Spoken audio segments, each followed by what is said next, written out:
say they will override Henyard. It will be another 75 years before Illinois sees another total eclipse of the sun. And while Chicago wasn't in the path of totality for yesterday's solar event, thousands of revelers still gathered across the city. Take a peek at the sky. President Joe Biden visiting Chicago, but ignoring the suburbs to try and fill up on his campaign coffers. Biden touched down briefly for a high-dollar fundraiser Monday here in Chicago at DNC convention headquarters in the West Loop. The chair of the Congressional Black Caucus, Nevada Representative Stephen Horsford, headed the Chicago Spin Room, saying the president wasn't courting billionaires. The contrast is very clear. The president and the vice president have tremendous support, small dollar donors from all over the country. Meanwhile, the former president, Donald Trump, gets a couple of his billionaire friends together because he promises them more tax cuts. Over the weekend in Florida, former President Donald Trump's presidential campaign announced it raised a record $50 million at just one event, although at the moment the overall GOP effort in this cycle trails Democrats. Chicago sports. Guardians extend their win streak to 5 games after shutting out the White Sox 4-0 in the series opener. Sox have dropped 5 straight and fall to 1-9. Padres rally from an 8-0 deficit and come back to beat the Cubs 9-8 in San Diego. Cody Bellinger drove in 3, Dansby Swanson a 2-run triple. Cubs are now 6-4. Bulls will try to get back in the win column when they host Tom Thibodeau and the Knicks at the UC tonight.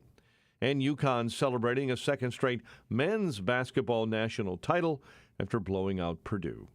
The news, a service of Dan and Amy 24/7, around the clock, all day, every day. Listen now, danandamy247.com. A check of traffic and weather is on the way next on AM 560.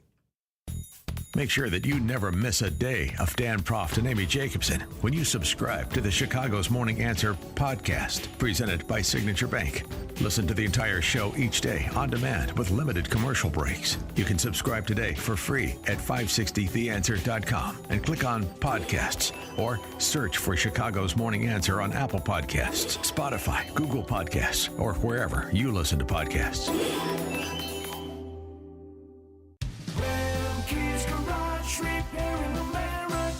You've heard Rumpke's Garage commercials on AM 560, and now they specialize in servicing Sprinters and light-duty diesels. But the experts at Rumpke's also service Isuzu and Chevy low-cab forward trucks. So if you own an Isuzu or Chevy low-cab forward truck but aren't sure where to get it repaired, take it to Rumpke's Garage, your #1 dealer alternative for repairs to your Isuzu NPR, Isuzu F-Series, or Chevy low-cab forward truck. Whether gas or diesel, your truck is the lifeline of your business. That's why Rumpke's Garage offers free loaners while your truck is being serviced. They'll even pick up and deliver for your convenience. Rumpke's Garage has the factory scan tool to properly diagnose Isuzu and Chevy low-cab forward trucks. Their commitment to your business is backed with a complimentary maintenance plan and free 2-year warranty. Go to Rumpke'sGarage.com to learn more about their specialization in Isuzu and Chevy low-cab forward trucks and schedule your appointment today. That's Rumpke's, REMKES, Garage.com. Balance of Nature's fruits and veggies supplements, changing the world one life at a time. 2 weeks after I had started taking them, I told the wife, I said, I don't know what it is, but I feel like I'm 20 years old. Ever since, I just stayed on it. And I'm not the most educated guy, but anyhow, I'm not the dumbest guy in the area. And I do know what they got in there, just reading on it and everything. I'm pleased with it. Anybody I speak to, I convince them right away that give it a try. Call 1-800-246-8751 or go to balanceofnature.com and sign up as a new preferred customer. And for a limited time, get 35% off your first order, plus $10 off any additional sets with free shipping and our money-back guarantee. Go to balanceofnature.com or call 1-800-246-8751 and get this special offer by using discount code CHICAGO. 5:09, and let's get an update on the roads. We do that in our Team Hochberg Traffic Center, and it is a service of InvisibleFence.com. Going stir crazy with your pet? Invisible Fence brand works in any weather. Their local pet experts work with you to create a customized solution tailored to your pet. Learn more about how pets like yours gain independence at invisiblefence.com. Route 394 southbound in the south suburbs. You're delayed from the tri-state all the way to 8094 to Goodnow Road. It's an accident right at Burrville on the southbound side. Car has gone into a tree. There, police are on the scene. Chicago's Morning Answer with Dan and Amy starts next. Your official Chicagoland weather forecast. In the AM 560 Weather Center, here is our AccuWeather meteorologist, Steve Williams. Times of clouds and sun, it'll be pleasant. High today, 63. Tonight, partly cloudy, though, 44. Sun and clouds tomorrow, the high is 66. Windy and cooler periods of rain on Thursday, the high at 53. I'm Steve Williams on AM 560, The Answer. 58 at O'Hare, 57 Midway, 48 this morning in Aurora. Your next news update, 5:30. Chicago's Morning Answer starts next on AM 560, The Answer. For over 23 years, Applied Mechanical Sales has offered boilers, water heaters, and exhaust venting to commercial mechanical contractors. They aid in the selection of standard and high-efficiency hydronic system equipment for replacement or new construction. From schools to churches to high-rises and hotels, Applied Mechanical provides high-quality, cost-effective Camus boilers and water heaters in many of Chicago's most iconic buildings. Mechanical design firms trust Applied Mechanical to support them by specifying the size and type of boilers to best match a building's load profile for the worst of Chicago weather conditions. Engineers and contractors can be confident that they'll experience trouble-free operation for the next 15 to 20 years. Applied Mechanical Sales ensures their boilers are properly installed and operate at peak efficiency long after the initial startup. Go to appliedmechanicalsales.com to schedule a site visit and boiler replacement assessment. That's appliedmechanicalsales.com. Hi, it's Sean Thompson here. You know when you're at the mall and you go to those directory signs, the one that says you are here? Well, imagine that directory is a map of your preparation for retirement. Would you know where you are? My friend Tom Fortino at Alpha Wealth Group is offering you the opportunity to not only find yourself on that map, but also find the route toward a successful retirement. He calls it his retirement roadmap.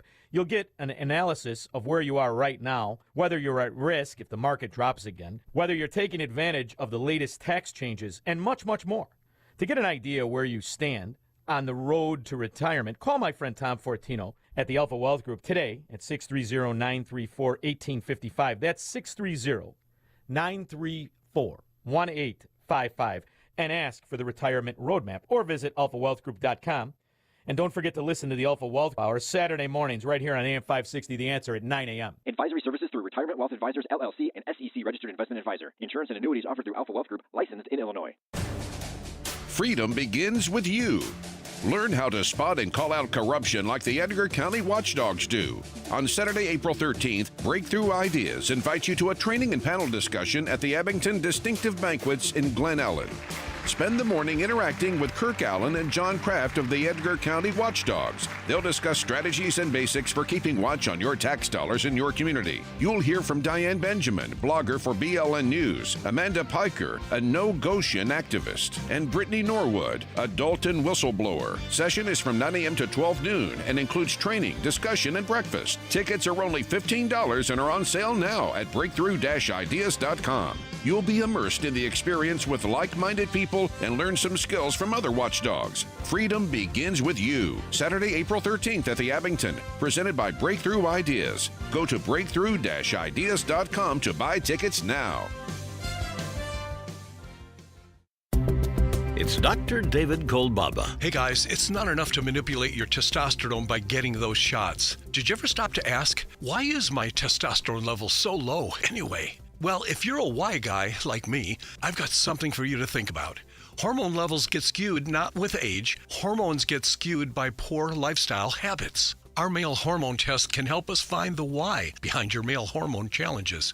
So give us a call and get your male hormone test today. Pumping hormones into your bloodstream is not the answer, not without the many health risks associated.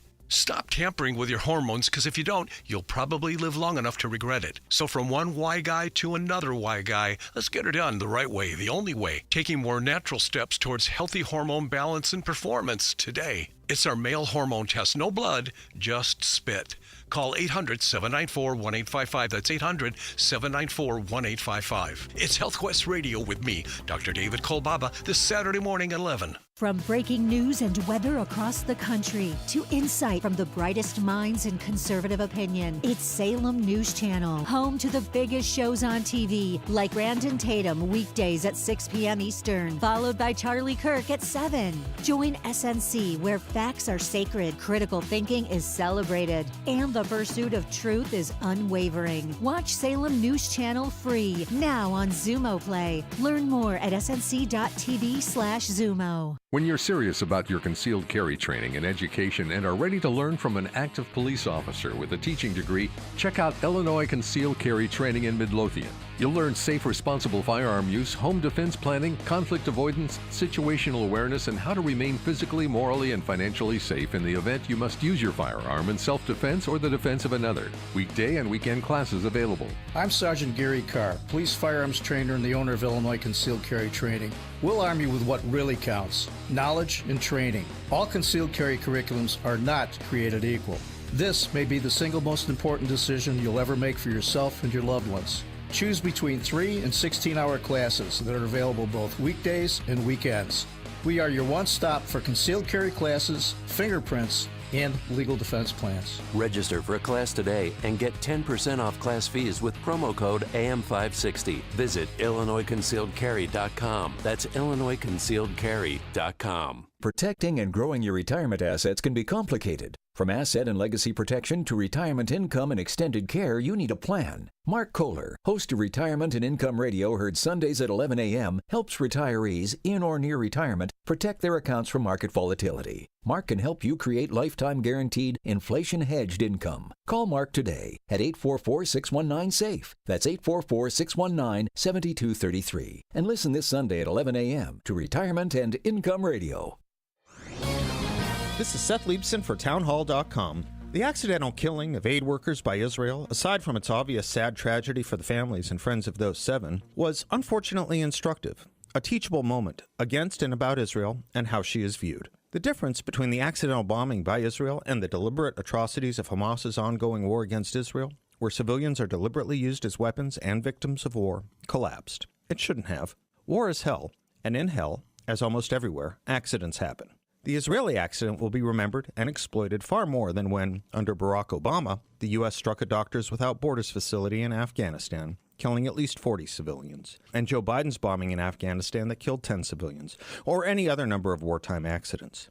If Hamas did not use civilians for cover and target and take in hostages, these 7 lives would still be with us. But a horrible accident should not serve as a pretext to rhetorically isolate, if not abandon, our ally in our hour of need.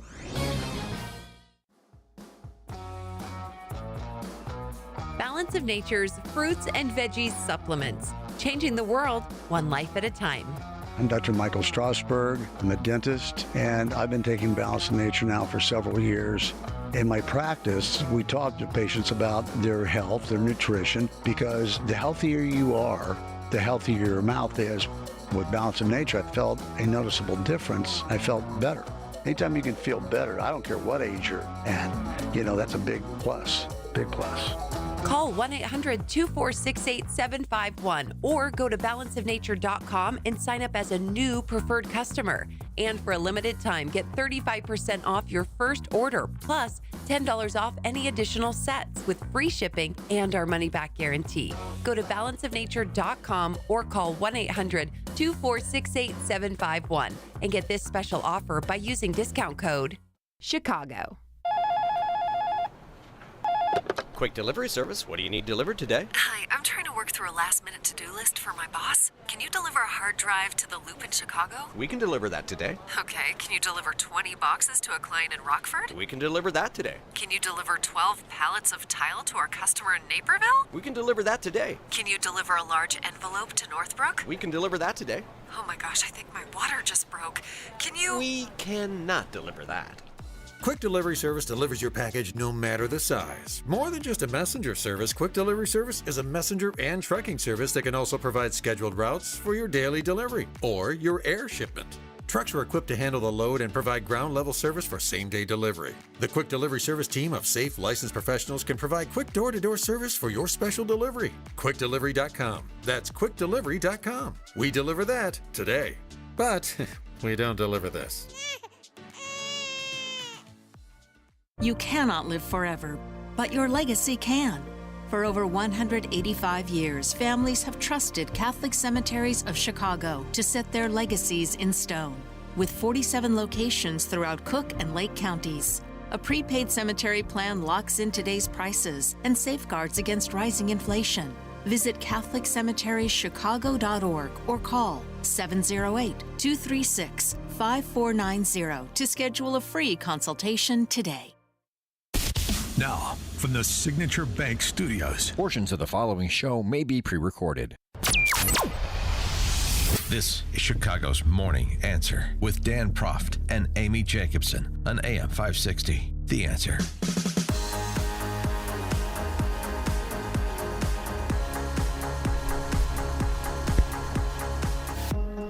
Top of the morning, Dan and Amy. All right, let's get this solar eclipse business out of the way. Yay. Did anybody go other than our friend Bob the engineer? 312-642-5600, turnkey.pro answer line, 64636DA, turnkey.pro text line, because I'd like a first-person account of how exciting it was to see darkness for 4 minutes through cloud cover during the day. No, it wasn't cloud coverage up here, and it wasn't in Indianapolis, and it wasn't in Cleveland, Ohio. It was awesome. It was so spectacular, Dan. I started watching Fox News, and we love Bill Malugin, right? Well, he's in El Paso. Eagles Pass, Texas, and he's never seen this before, and it was kind of cute watching him be so excited. It is pitch black. Brian, can we turn the light off one more time? Sorry to keep hammering this point. I just want to give you guys an idea of how dark it is out here now. I mean, it's literally 1:40 in the afternoon here in Eagle Pass, Texas, and it feels like I'm doing a live shot at 8 p.m. at night or 9 p.m. at night, just as the sun is setting. So by far the coolest thing I've ever seen in my entire life, and those who are in the path of totality in the United States today are going to be very, very lucky people. And we're lucky as well, because it has been overcast all day long, and right now we have a small break in the clouds where I'm able to look up and I'm able to see the complete totality of this eclipse right now. So I'm thankful for that. And as this thing starts moving northeast, I think it's on a northeast pass across the United States. God. You guys are going to be in It store was for just continuous Good coverage. Lord. Well, it stopped. Yeah, during that time, nobody crossed illegally. Yeah, right. Everybody stood together for 4 minutes. It was wow, so spectacular. It was 1:40, but it was like it was 8:40. It was by the way, completely black. Did Georgia? Yeah, I get the concept. George, did George, our producer, go to this? Did who? George, our producer. George, did you go? You were. Did you go? George Hoffman. He's in for Justin. I drove my kids down to Central Indiana. Yeah, because I got word you were coming back from Southern Indiana, and I'm like, well, he must be going. Right. So, tell us. Explain yourself. I need an excuse. No, I got kids 12 and 6, and I like calling them out of school because I'm a cool dad. Oh, okay. Oh, you're just trying to be their friends. Oh, perfect. Oh, that's great. Yeah, they're going to wind up in jail. Yeah, my parents' graves are down there, so we go down there every once in a great. while. Oh, no, now I feel bad. And now I feel bad. You know, Justin should feel worse because I should be sleeping in Indianapolis at my friend's house right now. So. Oh, boy. Okay, well, wait. Internal strife. What did your kids think, and what did you think? My daughter thought it was the coolest thing she'd ever seen, but she's 12. Okay. She's not an adult, so she gets a pass on that. My 6-year-old, I just had to consistently remind him every 8 seconds to not look at it without the glasses on. Okay. Mm-hmm. And you? Just like Trump. George? I've seen it. Yeah. Wow. I saw it in 1994. Well, that's interesting. Great play. Interesting. So it's sort of interesting the distinction between the 6-year-old and the 12-year-old and supposed adults in this world, right? Like adults who cover this. Malugin was relatively reserved, but that wasn't the case with all of the reporters down there bringing the play-by-play to you who were unlucky enough to make it down to one of the Path of Totality sites. The crowd is willing it! Yes! We can see it! Just for a minute, just for a second! But I'll take it! I will take it! Look at it! Oh my God! We got it! We got it! Oh my God, Lori, look at I want to party with that chick. Oh my gosh.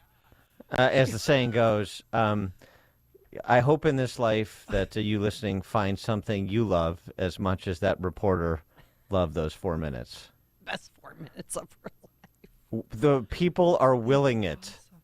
Yeah. Sure they are. Thank you, Carl Sagan. Bob in Buffalo Grove, of course, our man on the ground in Southern Illinois. Bob? Yes, thanks for the shout out. It was great. Calm yourself. As the eclipse proceeded, it got darker and darker and darker. You know, As things will do during an eclipse, yes. Yeah. Mm-hmm. But then, right before the eclipse, the total, you get a bright spark in the corner of the sun. They call it the wedding ring. And people were just, shouting.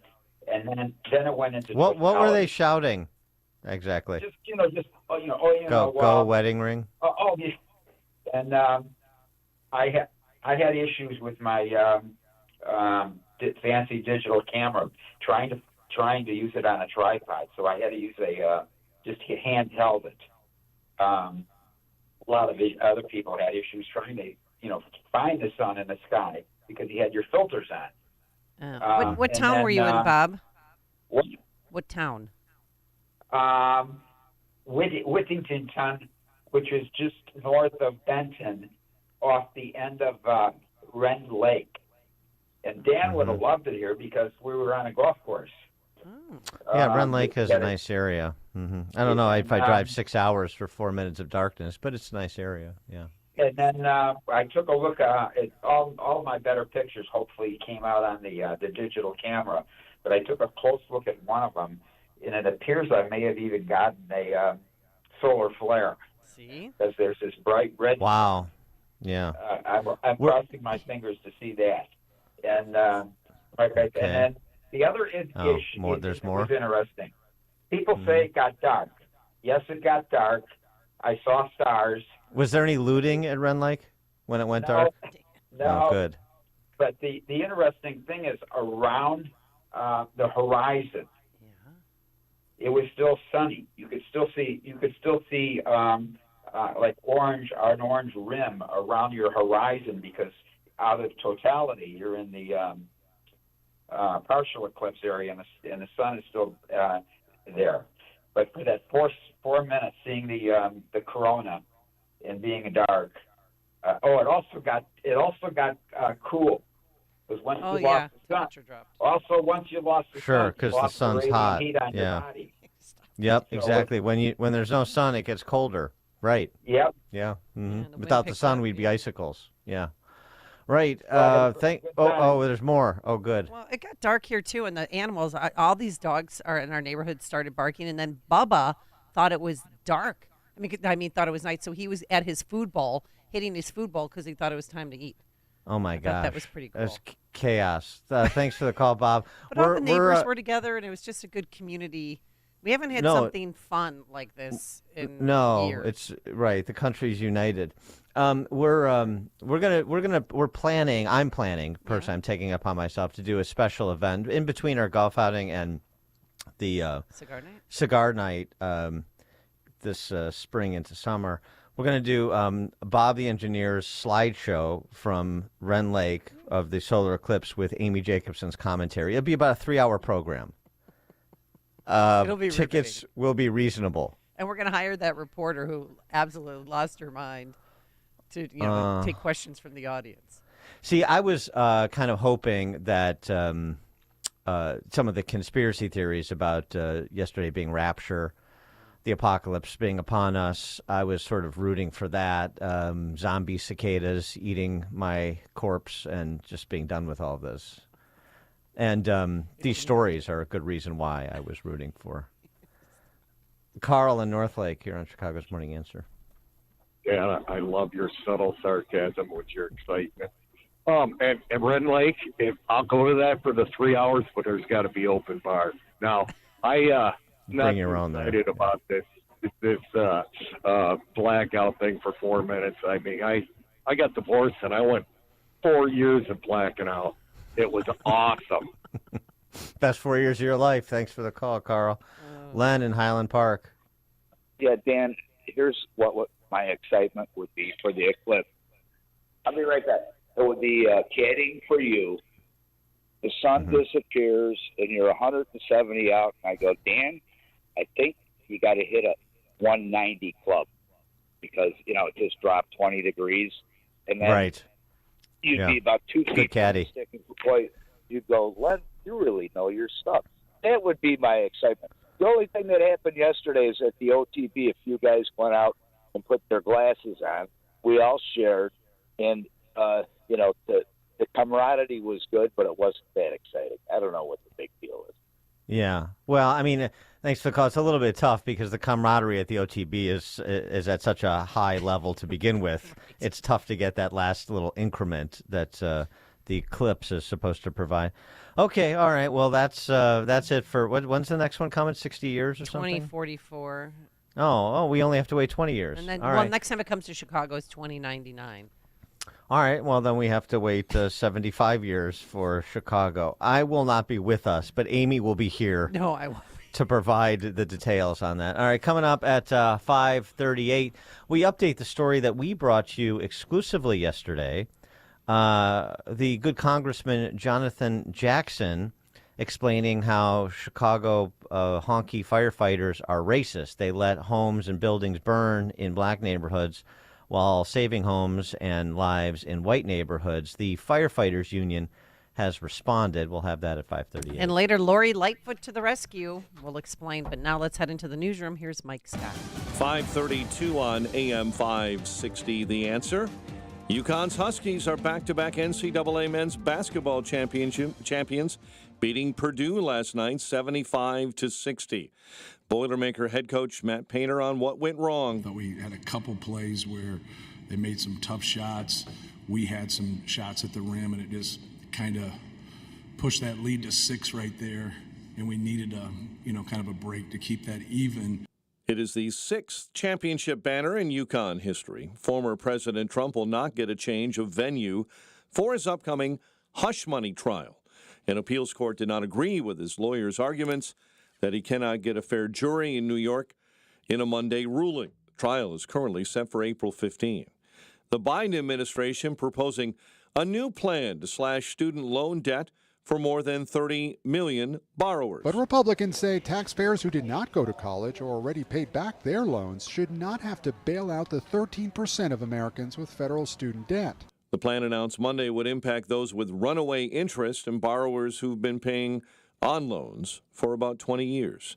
A major sports governing body is banning transgender athletes from women's sports competitions.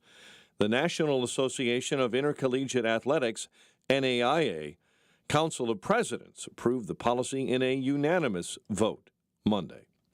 Body cam footage of the police shooting that left 26-year-old Dexter Reed dead last month is set to be released today. Last night at a Chicago community policing meeting, Superintendent Larry Snelling said he knows rumors, but residents need to wait for the video to get the whole story. See, what you're getting right now is people posting things in social media without all of the facts. What I'm not going to do is sit here and frame everybody's mind about what is going to be in that video when it comes out. And I know that you can make your own decisions when you look at that video. Chicago police officers from the 11th District Tactical Unit stopped Reed in the evening of March 21st. Reed was in court just 2 weeks before on a major gun charge from last summer, and Reed's family is hoping the video will provide some answers. Police are investigating after anti-Semitic flyers were found Monday morning in a section of Chicago's Lincoln Park in the 43rd Ward. Chicago's former mayor is now part of the team investigating Dalton Mayor Tiffany Henyard. One-time federal prosecutor Lori Lightfoot is now a paid special investigator. The residents of Dalton deserve nothing less than a government that is fully accountable, responsive, transparent, and effective stewards of your precious tax dollars. It's important to note that Lightfoot cannot bring criminal charges, and she's being paid $400 an hour. The current mayor vetoes the Lightfoot hire. Trustees say they will override Tiffany Henyard at a future meeting. Guardians extend their winning streak to 5 games, blanking the White Sox 4-0. Sox fall to 1-9. Padres rally from an 8-0 deficit and beat the Cubs 9-8. The news, a service of In Grace with Pastor Jim Scudder Jr., now heard on Sunday morning at 6:30, right here on AM 560, The Answer. A check of traffic and weather on the way next on AM 560. November 2nd, 2020, marked the 100th anniversary of the first commercial radio broadcast. We're still here, and we're bigger and better than ever. You can still listen to us over this great radio station, but now there are no limitations. Your smartphone is now your smart radio. Listen to us online on the app, TuneIn.com, iHeartRadio, and Odyssey.com. Your smart speaker can find us too. With radio, there is no separation anxiety. We're always on. AM 560, The Answer.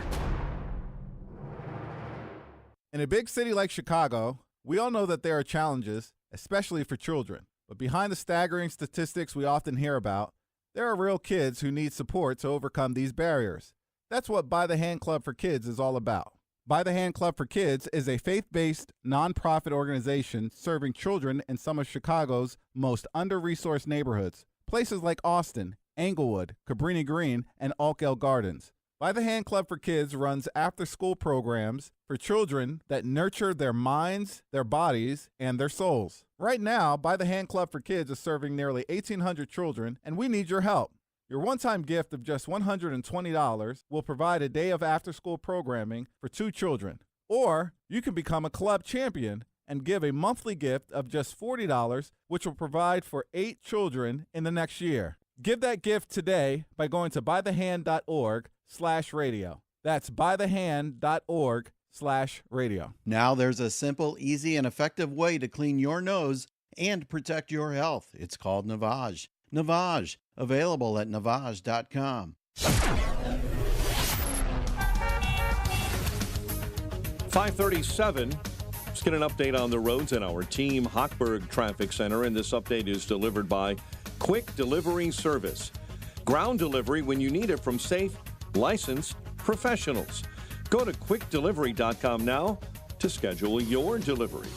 Stevenson right now already jamming up from Ashland into the Dan Ryan Express lanes, seeing some delays already. 35th into the Chinatown feeder. I-57, you're jammed up outbound right at the off-ramp to Halstead. It is closed due to ongoing road work until 6 a.m. I-65, you've got a jam with ongoing road work northbound right at the on-ramp from Ridge Road.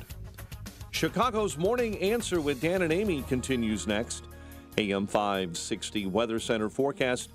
Pleasant day ahead. Sun and clouds and a high of 63. Partly cloudy and 44 overnight. Mostly cloudy right now. 54 at O'Hare. Partly cloudy at Midway. Partly cloudy and 44 in Aurora. Your next news update is at 6. Chicago's Morning Answer continues next on AM 560, The Answer. Now, from the Signature Bank Studios, this is Chicago's Morning Answer with Dan Proft and Amy Jacobson.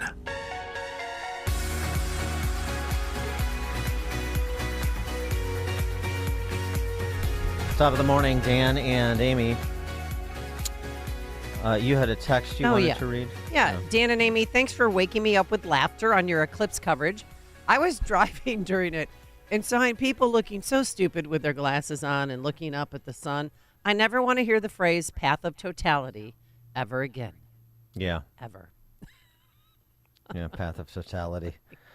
I love the phrases that we come up with to put like a serious patina on these, mass hysteria occurrences. It sounds very COVIDian. Path of totality. Oh, wait, look, let's just stick to the science and data here while we're talking about the solar eclipse and put our silly glasses on. Yeah. Mm-hmm. Yeah, I like that. Path of totality. All right. Yesterday, at the end of the show, we brought you this exclusive audio we were able to obtain. This was from Congresshuman Jonathan Jackson. Yes, he of the Jackson race hustling family, Jackson Incorporated. The shakedown artist, the patriarch. You remember him, Jesse Jackson Sr., not a reverend. So Jonathan Jackson, it's his turn to be a congresshuman. There was that other one, Jesse Jackson Jr. He was a congresshuman, but then he illegally acquired Michael Jackson and Bruce Lee paraphernalia, and he and his wife, who was an alderhuman, had to go away to prison and then come back and then not be in public office anymore. Right. Wonder what they're doing now. Yeah, oh gosh. Did they make it or did they get divorced? I can't remember. Boy, I can't keep up. I was looking for something I would be less interested in than the Eclipse, and you just found it. And then you have Yusuf Jackson, King of Beers, as John Cass termed him back in the day, because when Jesse Sr. shook down Anheuser-Busch with his race hustle, they wired up the sale of the River North Anheuser-Busch distributorship, Budweiser distributorship for Yusuf, so they could pay off the Jackson family to go away. If only that would work with the press corps. Actually, if only we could figure out a way to pay off both the Chicago political press corps and the Jackson family to go away from Chicago. That would be an improvement. Anyway, so Jonathan is the congresshuman now. And he was at some retirement event at the Black Firefighters Brigade House, which is like 84th and Kedzie. And got up there because he's a dignitary, don't you know? Yeah, he's got to speak. Got to speak. And so he spoke. And this is what he said about firefighters in Chicago. I want to ask President McCain about firefighting and why so many buildings in our neighborhood are boarded up. So follow me carefully. He says because some people working in these battalions and in these firehouses used to live in these neighborhoods, and they are so angry they had to leave, and they left when we came. That when there's a fire and they go there, they watch the building burn. He said, go to the north side. If you see 16 units, 25 units in a building, they go and put out the fire in the single unit. We have a fire in one unit, and the whole building gets evacuated. Because we didn't have people that lived in the community that cared about the community, that wanted to put the fire out. They had so much contempt, they let the building burn. So to stop that level of homelessness and to stop the self-destruction, we need more black first responders, more black firefighters. Thank you for all that you do in the Black Fire Brigade. Congratulations. Thank you, guys. Thank you. So many thoughts on this. Well, first and foremost, just so you understand what he was saying, again, the audio is not great, but I think it comes across. So he's saying that there's a disparate treatment of black versus white in Chicago by Chicago's firefighters, and the honky firefighters in particular, obviously. The honky firefighters will respond to a fire in a black neighborhood, and they'll just let the whole building burn because they're racists and because, at least in part, some of these neighborhoods that are now majority-minority used to be majority-white, and so they're mad at black people for taking over their neighborhoods. This is his characterization. Whereas those same honky firefighters, when they respond to a fire in a predominantly white neighborhood, well, they'll not only save lives and save the building, they'll just in a multifamily unit, they'll go right to, because this was his example, they'll go right to the unit where there's the fire. They'll put out the fire in the unit, so they save the unit, they save the person, they save the building. Whereas in black neighborhoods, they just sit around and talk about family and baseball and so on and so forth, and just watch a building go up in flames or a home go up in flames. You see. That's what he said, which is why we need more black firefighters at the end. Right? So that was his proposition. We, again, discussed this at the end of the show yesterday. We got some feedback from firefighters. It wasn't positive in the direction of Jonathan Jackson, as you can imagine. Oh, they were pissed. So we'll take some more. 312-642-5600, turnkey.pro answer line, 64636DA, turnkey.pro text line.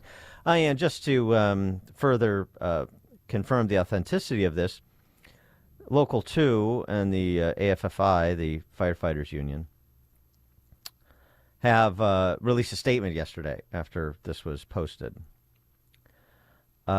They're in communication with the fire commissioner, await her response denouncing this hateful rhetoric, unwarranted attack, blah, blah, blah. Local 2 and the AFFI have officially and immediately revoked the political endorsement of Congressman Jonathan Jackson. Additionally, Local 2 firmly demands Congressman Jackson publicly renounce his comments and issue our membership an apology. Oh, I know you don't like apologies, but do you think you should offer an apology? What I really don't like is that they have to revoke an endorsement that they should have never made. Oh, yeah. So here again, and I know, and we heard this from some of the firefighters that called in yesterday, in terms of the disconnect between the union and the union's political decisions and at least some of the rank and file. But you know what? Some of the rank and file were at that meeting or retirement party, whatever it was, with Jonathan Jackson, and were applauding that statement. So the rank and file is complicated. And I'm sort of, not sort of, I've very much grown weary of this line of rationalization that you hear from inside these public sector unions, including police and fire. Not just the purple people beaters and the teachers and the state and local government employees. Not just those public sector unions that control the state. That's who you work for. That's who runs the state. AFSCME, SEIU, and IEA, IFT. That's who runs the state. That's been that way for a long time. These personalities come and go, even during the heyday of the machine with the Madigans and the Burks and the Dailies of the world. Public sector unions were a first world power, if you will. They competed for hegemony, and they were competitive, not dominant. Now they're dominant. Now that it's a unipolar world. There's one superpower, and it's those unions I just mentioned. But we hear this when we've talked about teacher strikes. We hear this all the time. I'm in this union because I work for this unit of government, or because I'm a teacher, but CTU doesn't represent teachers. How many times have we heard that? It seems to. And the firefighters, we don't care what the union says. Why don't you? You're a member of it. Well, I have to be. Yeah, I know. But we talk so much about these politicians and this racket and that scam and this insider deal. And then here we have people who are in a union where maybe they could actually have cultural control if they exerted themselves, like some of the trades. But it's like the trades, too. And yet we turn around and you see them endorsing a race hustler like Jonathan Jackson, or a out and proud Marxist like most of the political ruling class in the city and state. And they say, well, that doesn't really, it doesn't, you're endorsing them. Right. You're providing political cover for them. Well, your union dues are paying for them, too. Well, that, too. You're financing them. And then we're supposed to, share your simulated outrage when Jonathan Jackson makes an absurd statement like he made, absurd statements, plural, and then you come along and you want him to renounce his comments and offer an apology? Why would he renounce his comments and offer an apology? You knew who he was. He knows who he is. And now you're going to feign indignation over the race hustler you knew was a race hustler who you supported? I'm just tired of, the rallying around people who won't, number one, rally around themselves, much less rally around anybody else. So, I mean, do I think Jonathan Jackson's statements are ignorant and intemperate? Yes. Can I muster very much empathy for firefighters who have been maligned by Jonathan Jackson? No. No, I can't. 312-642-5600, turnkey.pro answer line. You could also reach us at our text line, 64636. Type in DA, then a quick comment. And by the way, for the most part, there are always exceptions. For the most part, please don't tell me, oh, I didn't care about the politics. I just focused on doing my job. You are not in any union in Chicagoland and not part of in the public sector, including the private trades who are very much in the public domain. You're not a member of any of those unions and blithely ignorant of the politics because of the level of political involvement. Because, I mean, for the public sector unions proper, because your health and wellness benefits are on the line. These guys pay attention. These rank and file. What's that? I said they pay attention too because of their pensions. Well, that's what I said. Health and wellness benefits. That's your pension. They always say we don't do it for the front end, Amy. We do it for the back end for our pensions. But every firefighter that I know loves their job. Though. That's irrelevant. I mean, the pension piece, yeah, but they're getting it on the front end and back end these days. By the way, we don't do it for this. We do it for that. It's the whole deal. The pension and it's the age that you can retire. So I don't want to get into that so much, but my point is to say, you talk to a rank and file member of these public sector unions, and it's like talking to an actuary. They know more about the public sector pension system and the particulars and the nuances, certainly than just about any legislator in Springfield who votes on these things. So, like all of these cover stories, I don't pay attention to the politics. That doesn't represent my view. This union doesn't. We don't care why don't you care? Why aren't you on the governing board? Why aren't you the business manager? Why aren't you the president of the union? Why aren't you stoking a revolt inside your union? Because all I care about is what I get on the back end? Is that something we're supposed to applaud? And then we're supposed to be there for you when you get unfairly treated by the people that you elevated? Help me with that. So it's not a lack of respect for the job they do. It's not saying they love their jobs. They provide a valuable public service. Yeah, I know. But they're not beyond reproach. Jonathan Jackson is who he is. And everybody knew it, including them. So now he makes a public spectacle of who he is, and you're forced to respond and say, you rally with us because this guy just made an outrageous statement. No. Rally for yourselves. Where were you when the rest of us needed you? Politically. Is that too harsh? I don't think so. Devin, South Side, you're on Chicago's Morning Answer. Hey, how are you? Good. I just wanted to agree with your comments. I'm glad that somebody has finally actually said something about the firefighters union, the police union, and how they continue to support these progressives. They knew who Jonathan Jackson was when they supported him. They knew the type of rhetoric that he would say. And like you stated, that there were rank and file firefighters in that room cheering that on. So to me, when government speaks and says what they're doing, I just believe them. I mean, I don't know what the fire department is doing, but if a government leader said that they're doing it and other people clapped, I don't know. Maybe they are. Maybe that's why they keep giving him money. Maybe that's why they finally they only had to pull the endorsement because they were embarrassed. So Exactly. I agree with your statement. Thanks for the call, Every Devin. firefighter, they don't do that, but that's what bothers so many of my friends that are firefighters. Like, why are people sitting there clapping and acting like this is a real thing? This is not an issue. Why you are created racism. Well, excuse me. Why tell your firefighter friends? Why are you pretending you didn't know who Jonathan Jackson was? Are you not familiar with the Jackson family? Have you not heard about this family?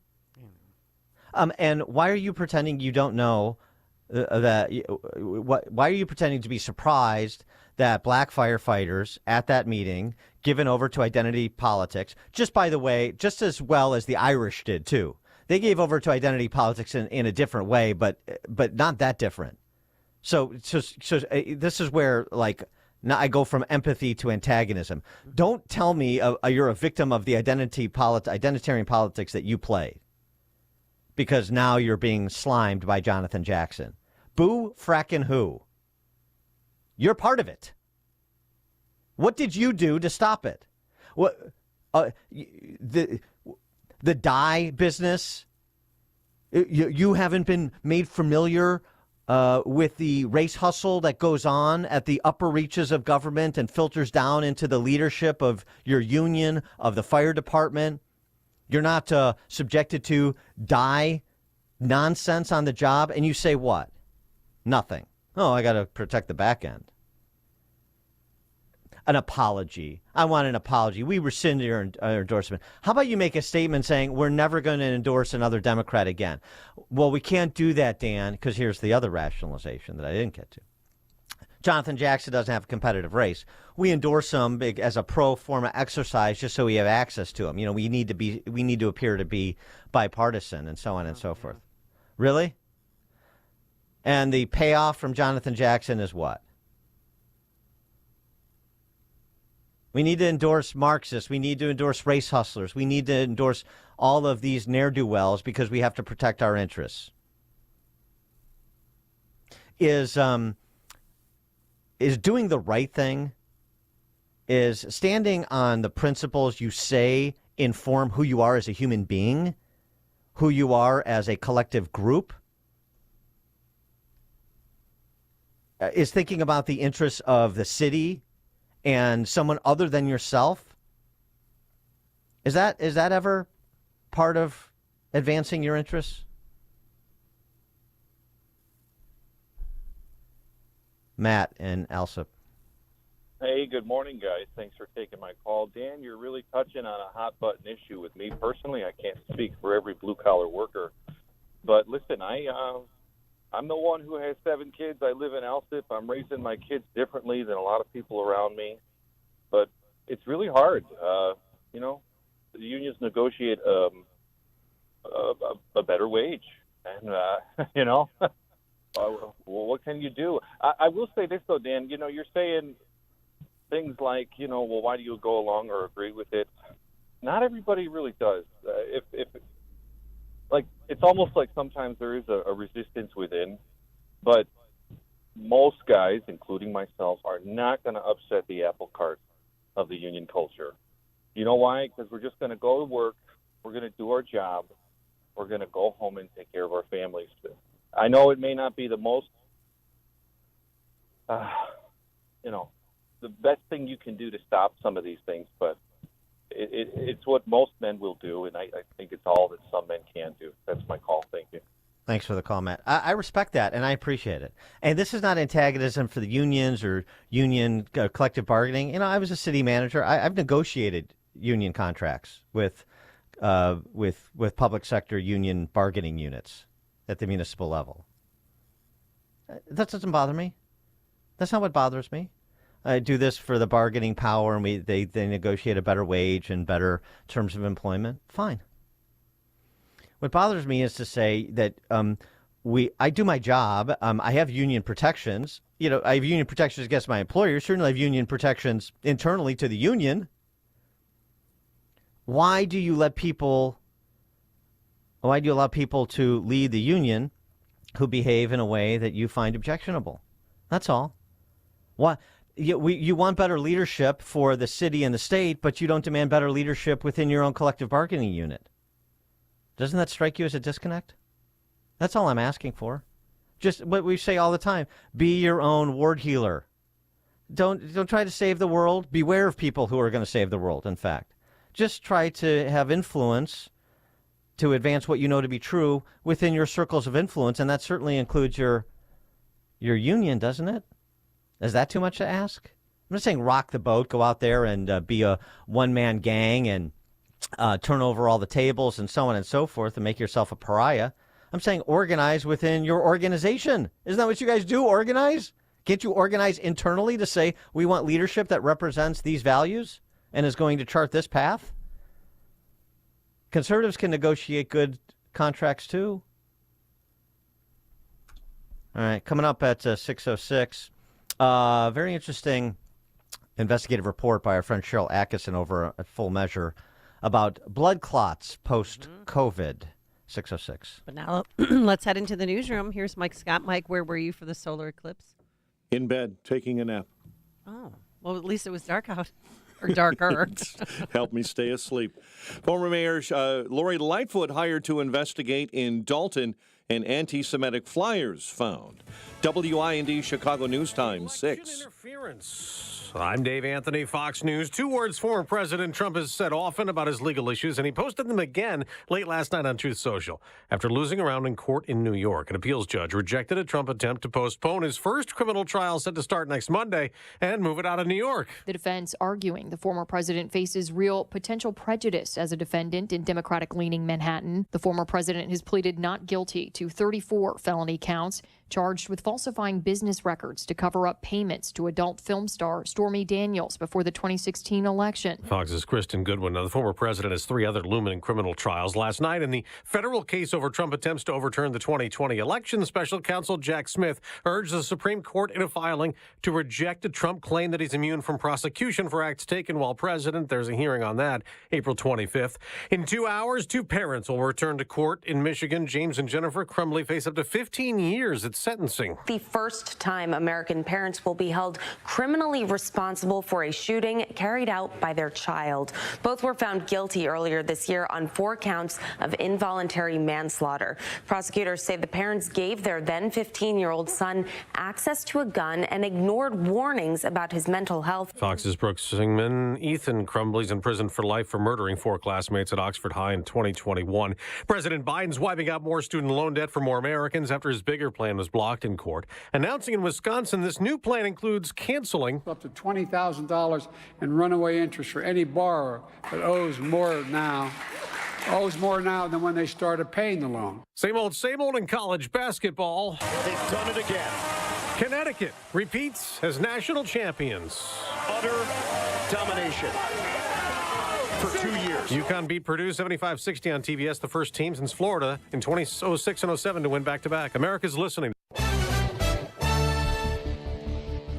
6:02 on AM 560, The Answer. Good morning.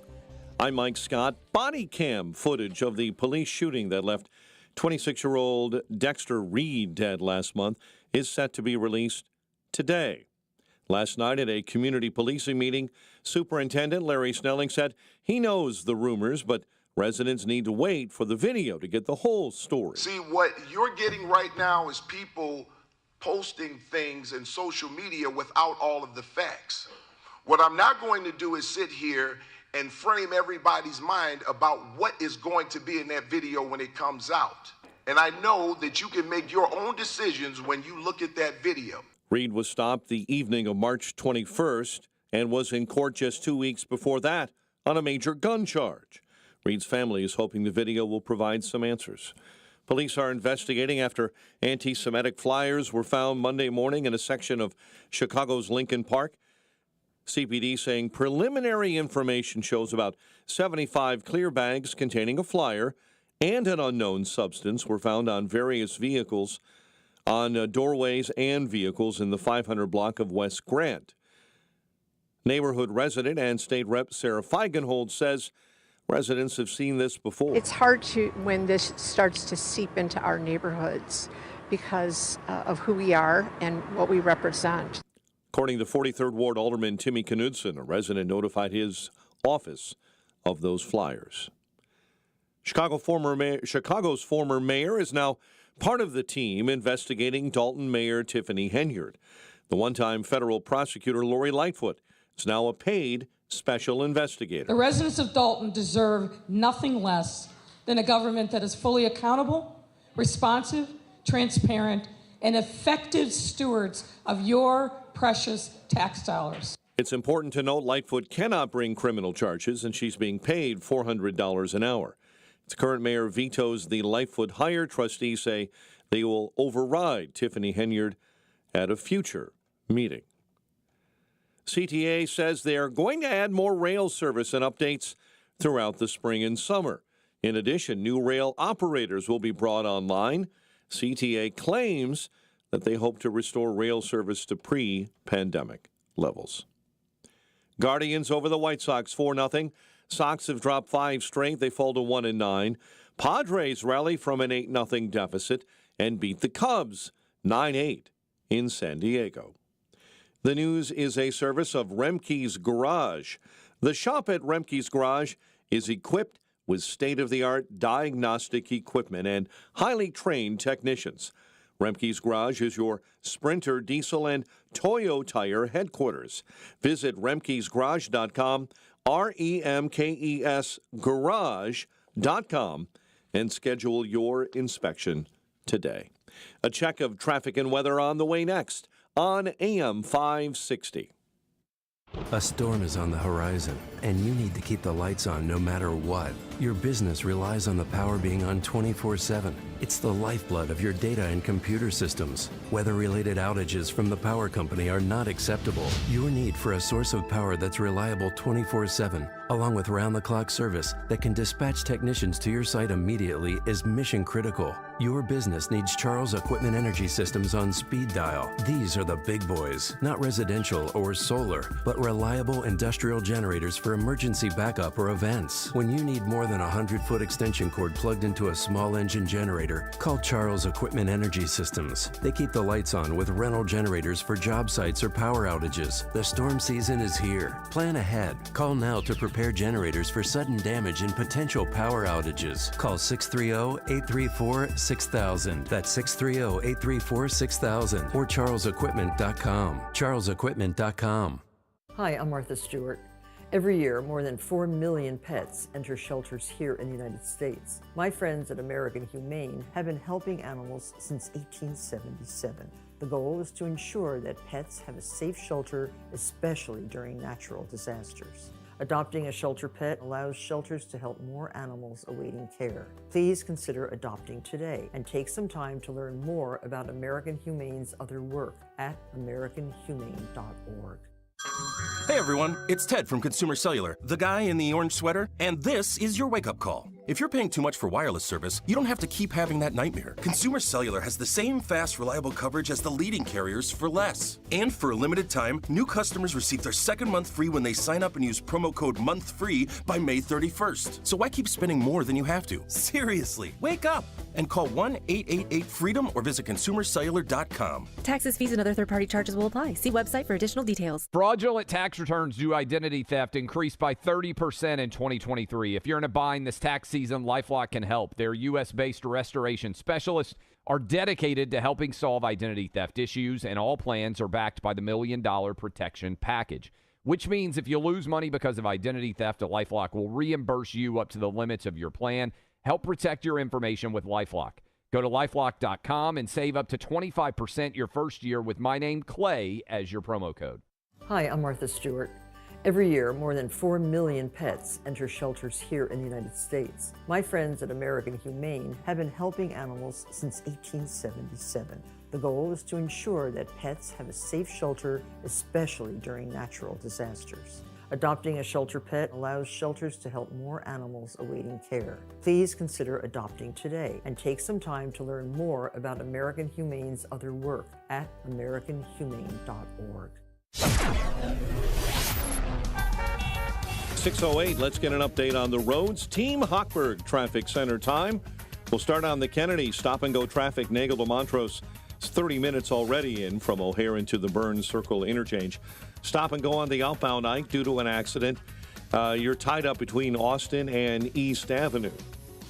Stevenson on the inbound side, you've got an overturned vehicle now being shoved onto the shoulder. It's inbound between I-355 and Clarendon Hills Road. Stevenson outbound, an accident. Again, right at Clarendon Hills Road, you've got stop-and-go traffic right from Route 83 to outbound Clarendon Hills Road. Chicago's Morning Answer with Dan and Amy continues next. Now your official Chicagoland weather forecast with Steve Williams. Some sun and clouds. Very nice day today. The high at 63. Partly cloudy tonight, low 44. Sunshine giving way to clouds tomorrow. The high 66. Windy and cooler. Periods of rain for Thursday. The high Thursday 53. I'm Steve Williams on AM 560. The Answer. Currently in Chicago, we have 54 officially at O'Hare, 56 Midway, 44 in Aurora, and 57 along the lakefront. Your next news update is at 6:30. Chicago's Morning Answer continues next on AM 560, The Answer. Now, from the Signature Bank Studios, this is Chicago's Morning Answer with Dan Proft and Amy Jacobson on AM 560, The Answer.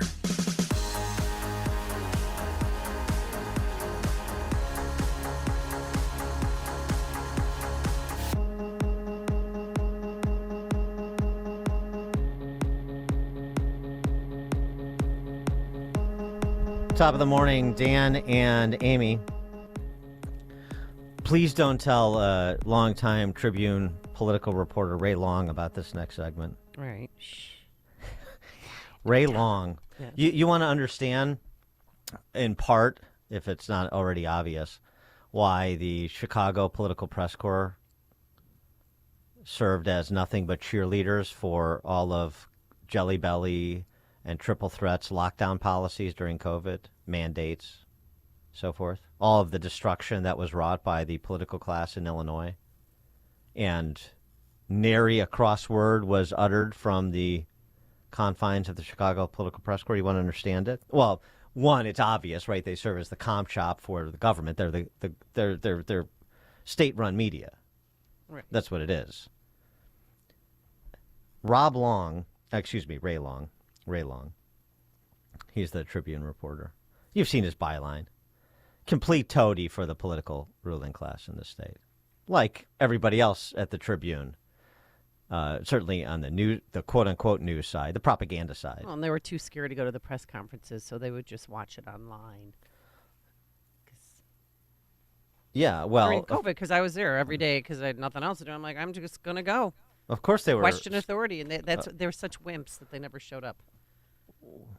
Why? There's no need to go there. There's no need to risk their lives, as heroic as they are. There's no need to risk their lives and go there because they've already got the cut and paste communiques from their brethren on the comm side of the government, where they're on the, they're the outside vendor, and then there's the inside personnel. Yeah.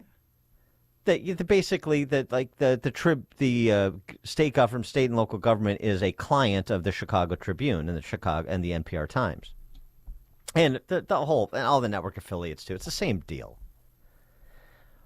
Ray Long tweeted this: 5 close friends and neighbors have caught COVID in the last 2 weeks. It ain't over till it's over. I haven't had it yet.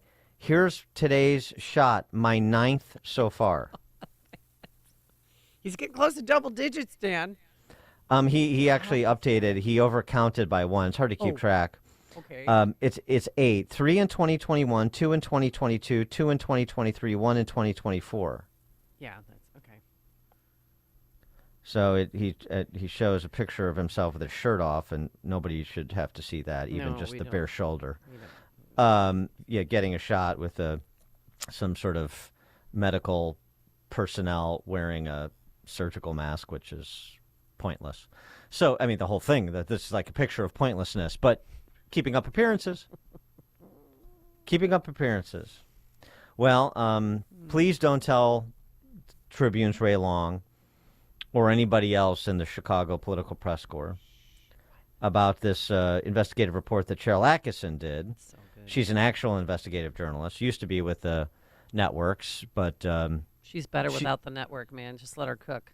Well, yeah, but she's too intellectually curious Mm-hmm. to have to serve along the likes of Ray Long. She actually sees things, has legitimate questions, and tries to get to some answers, or at least prompt some thinking about some of these questions that don't have easy answers. Like reporters used to do. Cheryl Atkinson, on the inexplicable increase in unique blood clots being discovered by embalmers in cadavers the world over.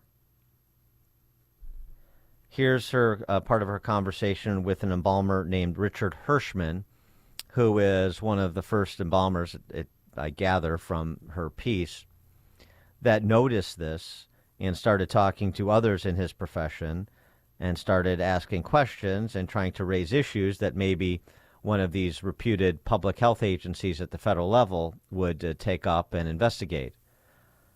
Richard Hirschman is an embalmer who's been investigating disturbing evidence left by the dead, mysterious clots appearing in cadavers around the world. Well, the very first photograph I took was in September of 2021. What does that first photograph show? That first photograph shows a very, very large white fibrous-looking clot that was literally about the length of the individual's leg itself. Ooh. Clots are one of the things we run into sometimes in embalming. We're used to that, but these clots are totally different. Oh no, there it is. To his surprise, the strange, long, fibrous clots started turning up in more and more bodies that Hirschman examined, all of them after COVID and the vaccines hit the market. What types of people are you getting these clots from? Yes, that's a great question, because the majority of the ones that I'm seeing a lot of these clots in are older people. But it doesn't mean it's exclusive to the older people. The first person that I took a picture of was only in their mid-50s. So it's not necessarily grandma or grandpa. And I've seen them in people as young as 20. So it seems it's worse in the elderly, but it's not exclusive to the elderly. And so he starts talking to, as I said, his colleagues in different countries. Like, is this something only I'm seeing and this is just sort of an anomaly, or are you seeing it too? Can you estimate about how many other embalmers or people in the same line of work you've personally had contact with who've described something similar? Everyone that I've had personal contact with are seeing them. Why is this so remarkable, in your opinion? The most remarkable thing, that the blood has changed. That I can see. The most alarming is this white fibrous structure. This material that looks, it's hard to describe. It almost looks like calamari or like spaghetti or some kind of a. It's not blood. It's not blood. All of the people that I've spoken to, and I know about 4 of them that have over 50 years of experience, had never seen these things until recently. Though some embalmers say they tried reporting to their official professional bodies, they say nobody in government or public health seemed interested in tracking and getting to the bottom of it. Imagine that. 312-642-5600, turnkey.pro answer line, 64636DA, turnkey.pro text line. Have you or anyone you know had experience with inexplicable blood clots post-vaccination? I mean, it reminds me of died suddenly. Did you ever see that? Well, sure, of course. Well, because it's the main narrative of the film is that COVID-19 vaccines create excessive blood clotting caused by the spike protein produced by the mRNA vaccine, and it shows people like just convulsing and falling to the ground, and anchors, people that just got the shots within seconds, they've either fainted maybe because they don't like needles, but something happened. Well, it's again, I'm not concluding causation here because I don't know. Right. And neither does Cheryl Atkinson, and she doesn't either. She's raising the question and she's asking, just to try to get a sense of what we do know. And if there's interest in trying to find out more, since we don't know definitively anything, it's very much like the died suddenly hashtag, campaign, if you will, documenting all of these young athletes that died suddenly of heart attacks and whether or not there's a correlation or even causation. We don't know.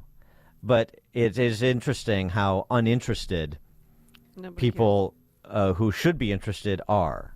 And that's sort of what she was referencing there. Well, it's because Pfizer advertises on every single local TV station, every cable station. I mean, they own the airwaves. I mean, we've been watching basketball, this whole week, whether it's women's or men's, and they're everywhere. Yeah, thank you, Travis Kelce. Yeah. Mr. Mr. Pfizer. Two Shots. Mr. Pfizer, You got as a Aaron flu Rodgers calls him. and a COVID one at the same time, Dan.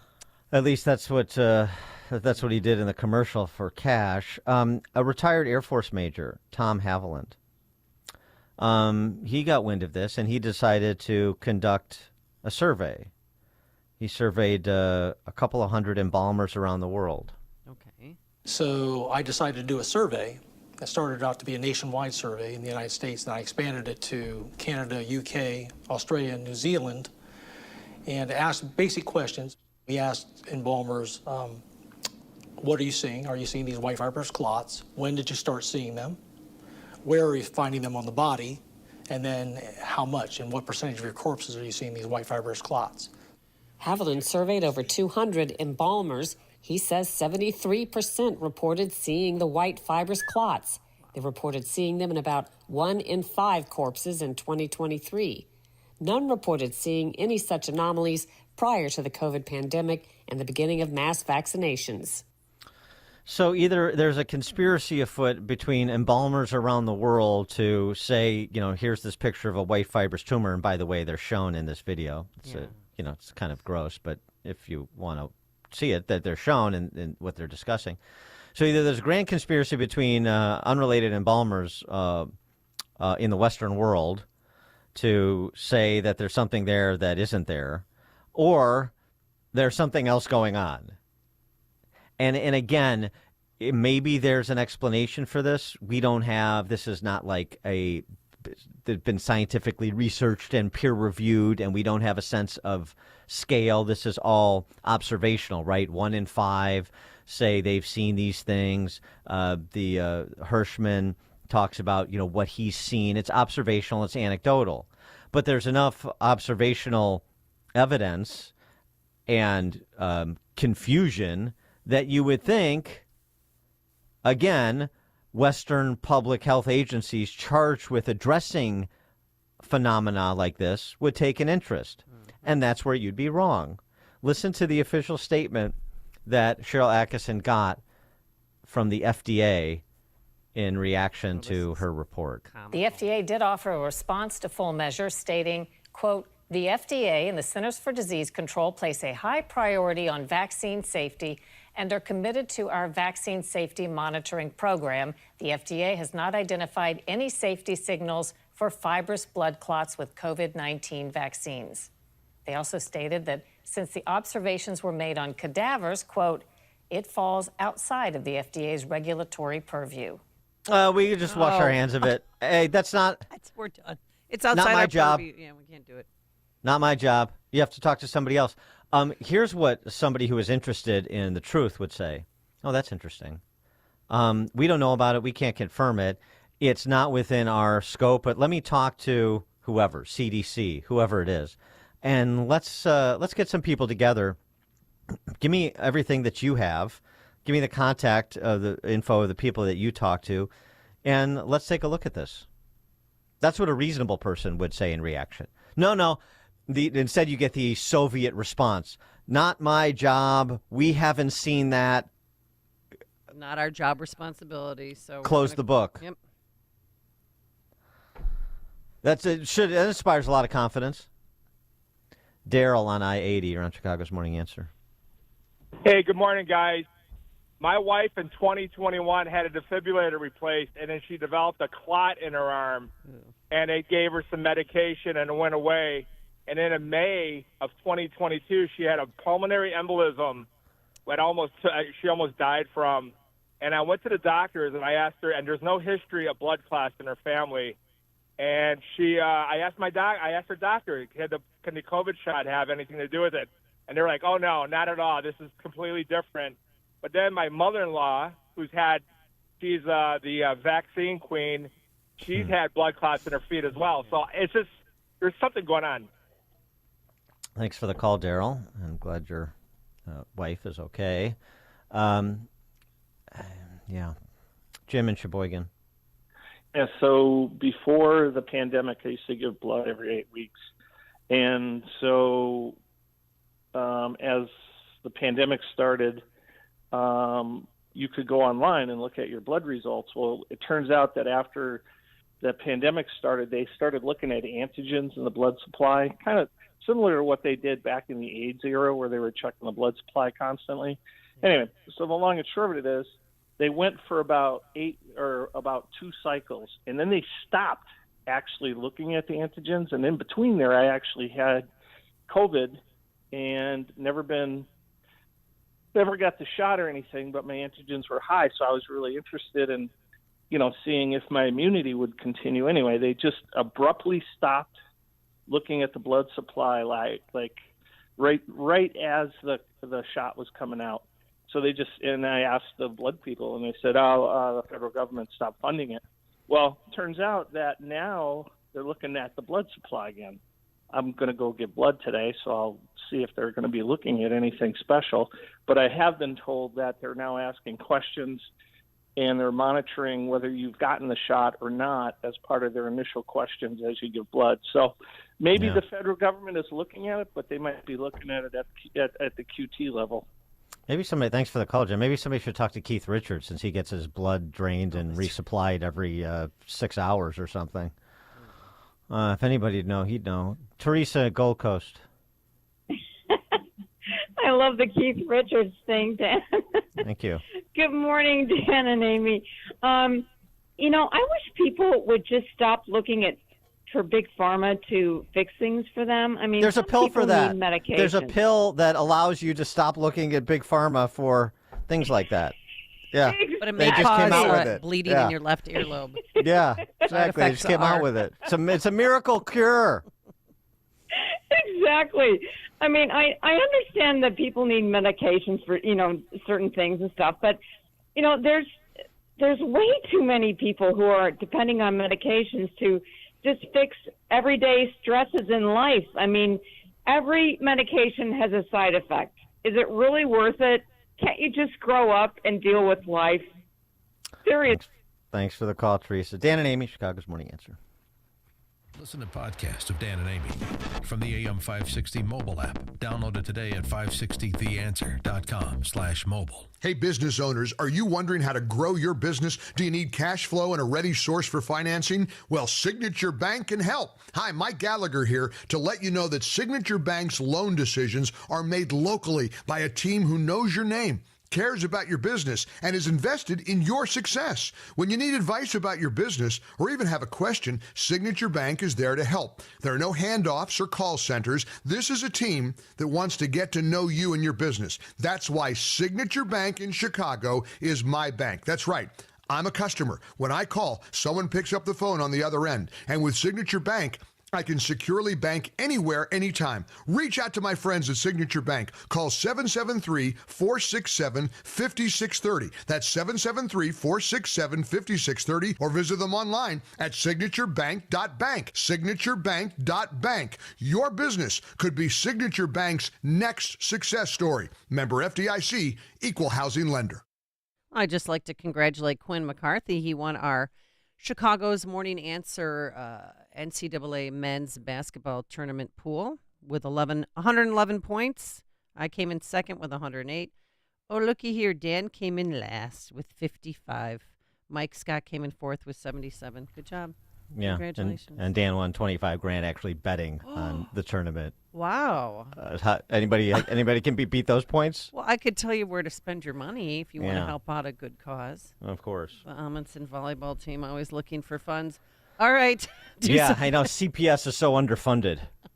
Well, I don't know how to tap into some things yet, but I can just try and raise money on our own.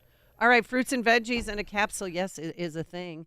We're talking about balance of nature, 31 whole fruits and vegetables, real food, real science, real nutrition.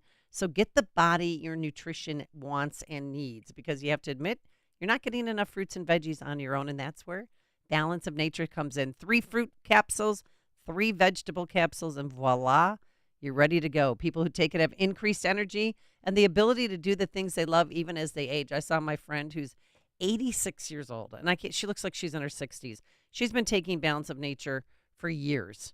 Almost, I mean, as soon as it came on the market, she's been taking it, and she looks amazing.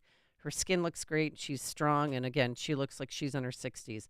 The number to call is 800-246-8751, 800-246-8751. Use discount code Chicago, or simply go online to balanceofnature.com, discount code Chicago. Fraudulent tax returns due identity theft increased by 30% in 2023. If you're in a bind this tax season, LifeLock can help. Their U.S.-based restoration specialists are dedicated to helping solve identity theft issues, and all plans are backed by the $1 Million Protection Package, which means if you lose money because of identity theft, LifeLock will reimburse you up to the limits of your plan. Help protect your information with LifeLock. Go to LifeLock.com and save up to 25% your first year with my name, Clay, as your promo code. Hi, I'm Martha Stewart. Every year, more than 4 million pets enter shelters here in the United States. My friends at American Humane have been helping animals since 1877. The goal is to ensure that pets have a safe shelter, especially during natural disasters. Adopting a shelter pet allows shelters to help more animals awaiting care. Please consider adopting today and take some time to learn more about American Humane's other work at americanhumane.org.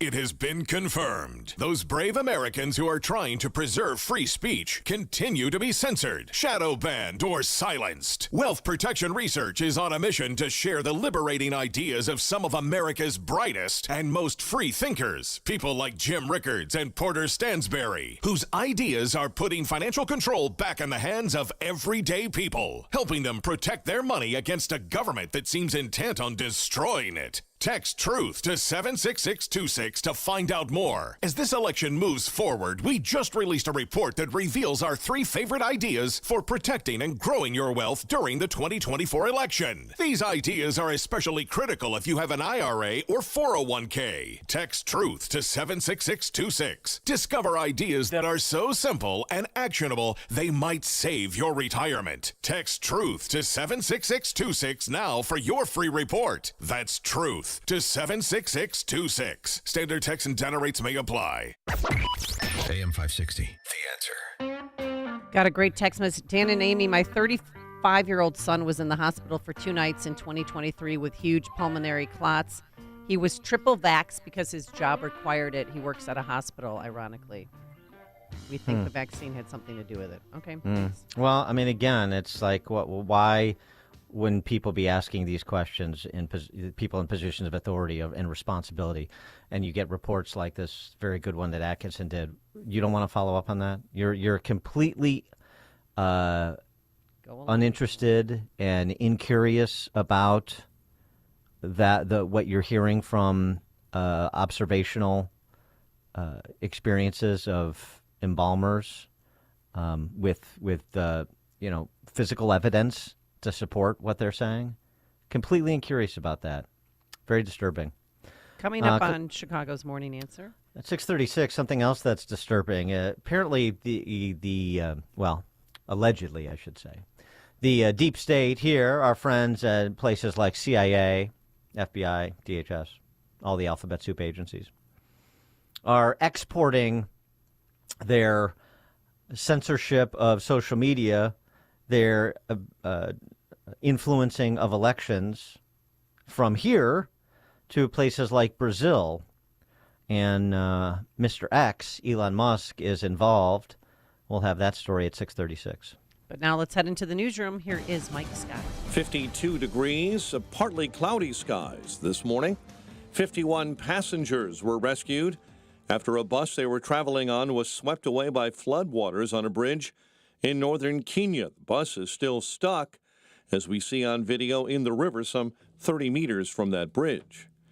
Germany strongly rejecting a case today brought by Nicaragua at the UN's top court, accusing Berlin of facilitating breaches of the Geneva Convention and international humanitarian law, providing arms and other support to Israel. The Justice Department is refusing to turn over recordings of President Biden's interview about improper handling of classified documents. House Republicans set Monday as the deadline for Attorney General Merrick Garland to release the records or face a possible contempt of Congress charge. It's sentencing day in Michigan for James and Jennifer Crumbley, parents of Oxford High School shooter Ethan Crumbley. Both were convicted in separate trials on 4 counts of involuntary manslaughter for the November 2021 shooting deaths of 4 students. Body cam footage of the police shooting that left 26-year-old Chicagoan Dexter Reed dead last month is set to now be released today. Last night at a community policing meeting, Superintendent Larry Snelling said he knows the rumors, but residents need to wait for the video to get the whole story. See, what you're getting right now is people posting things in social media without all of the facts. What I'm not going to do is sit here and frame everybody's mind about what is going to be in that video when it comes out. And I know that you can make your own decisions when you look at that video. Reed's family is hoping the video will provide some new answers. Despite Illinois having amongst the highest property taxes in the nation, Illinois legislators this week are advancing measures that will allow for more property tax increases. Illinoisans again pace the second highest in the country behind New Jersey. In Springfield, the House Revenue and Finance Committee is advancing several measures to allow fire protection districts to increase their levies and allow villages and townships to increase theirs for museums. State Representative Joe Sosnowski says legislators should be going in the opposite direction, but aren't. Basically, we're just expanding local authority to increase people's local property taxes. In a state where we're the second highest already, obviously it's something we need to be concerned about. Legislators in Springfield this week to continue the spring session.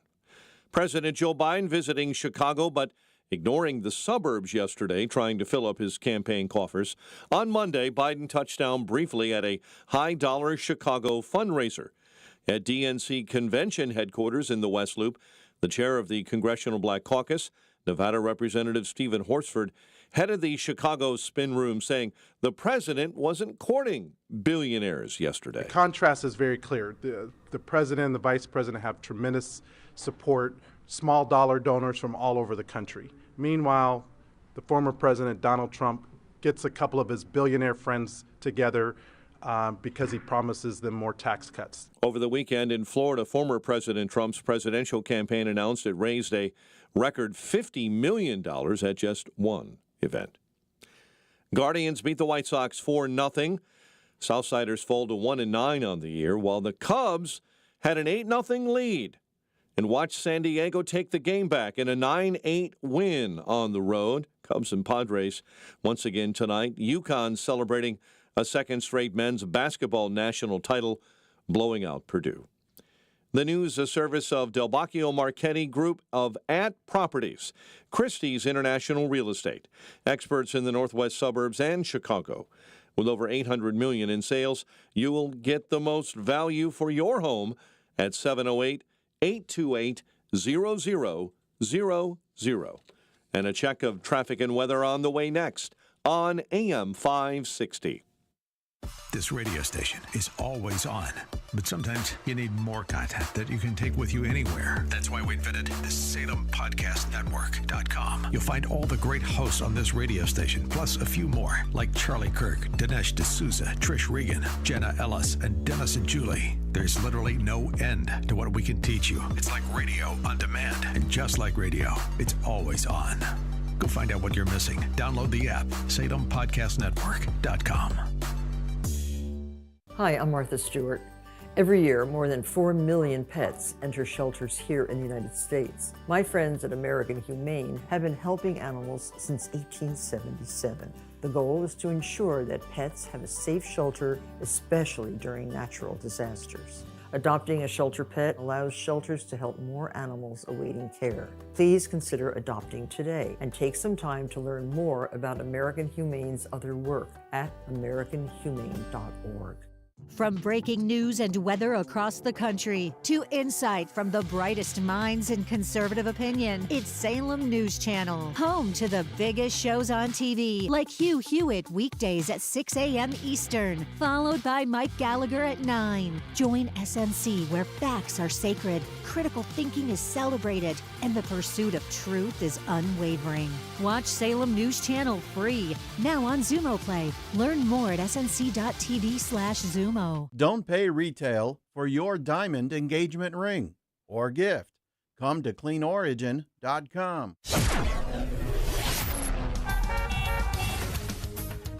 6:39. Let's get an update on the roads. Team Hochberg Traffic Center time, and this update is a service of Dairy Queen. They've got a deal of the century for you. Download the DQ app and get buy one, get one free Blizzard treats. Just like that. You can get any 2 Blizzard treats for the price of 1, only at participating DQ locations where happy tastes good. On the Ike, solid traffic inbound between the Reagan and East Avenue. Stevenson jams solid due to an accident. 2 right lanes blocked. It's on the inbound side between I-355, the Veterans, and Clarendon Hills Road. Dan Ryan inbound at 2495th into the Burn Circle interchange. I-80 vehicle fire being put out westbound, approaching Parker Road. Chicago's Morning Answer with Dan and Amy continues next. AM 560 Weather Center forecast. A pleasant day ahead. Clouds and sun, high 63. Partly cloudy and 44 overnight. Currently, partly to mostly cloudy and 52. Your next news update is at 7. Chicago's Morning Answer continues next on AM 560, The Answer. Now, from the Signature Bank Studios, this is Chicago's Morning Answer with Dan Proft and Amy Jacobson.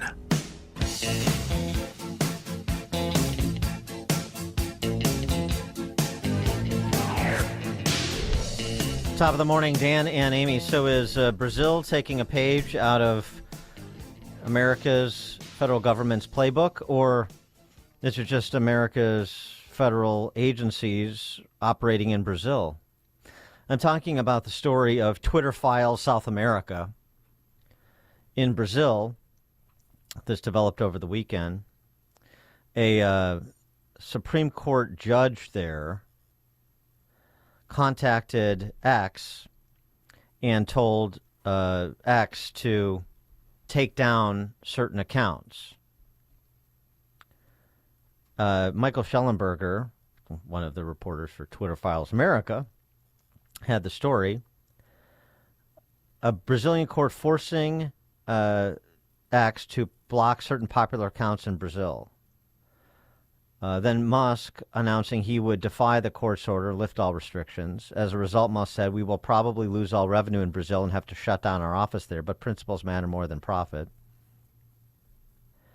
Schellenberger writing, it's not an exaggeration to say that Brazil is on the brink of dictatorship at the hands of a totalitarian Supreme Court justice named Alexandra de Moraes.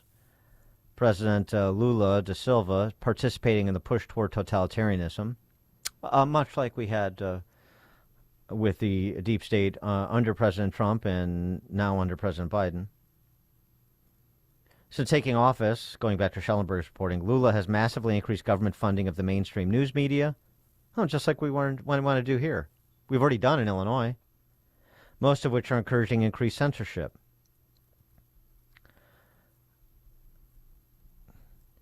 3 days ago, I published the Twitter Files for Brazil. They show that the Supreme Court judge has violated the Brazilian Constitution, illegally demanding Twitter reveal private information about Twitter users who used hashtags he considered inappropriate. He demanded access to Twitter's internal data, violating the platform's policy. He censored, on his own initiative and without any respect for due process, posts on Twitter by parliamentarians from the Brazilian Congress. And he tried to turn Twitter's content moderation policies into a weapon against supporters of then-President Bolsonaro. Remember, Bolsonaro was the Trump of the tropics, and it was all hands on deck to get rid of Bolsonaro. And they did. Lula's in. And now Lula wants to get rid of all Bolsonaro supporters that are protesting and otherwise committed to Bolsonaro or, center-right populism. Yeah, very, very familiar story to us. Schellenberger, going back to him, I say this as an independent, nonpartisan journalist. I'm not a fan of either Bolsonaro or Trump, as we know from Schellenberger's reporting. My political views are very moderate, but I know censorship when I see it. Very moderate. Schellenberger spent his life as a man of the left, particularly in the environmental movement, as we've documented many times, including with him. Now, here's the AP story on this, too. Speaking of state-run media in the West, in America specifically. AP story, the headline. Elon Musk will be investigated over fake news and obstruction in Brazil after Supreme Court order. Sure, the totalitarians, right? Elon Musk is the bad actor here, not the totalitarians that are trying to shut down dissent.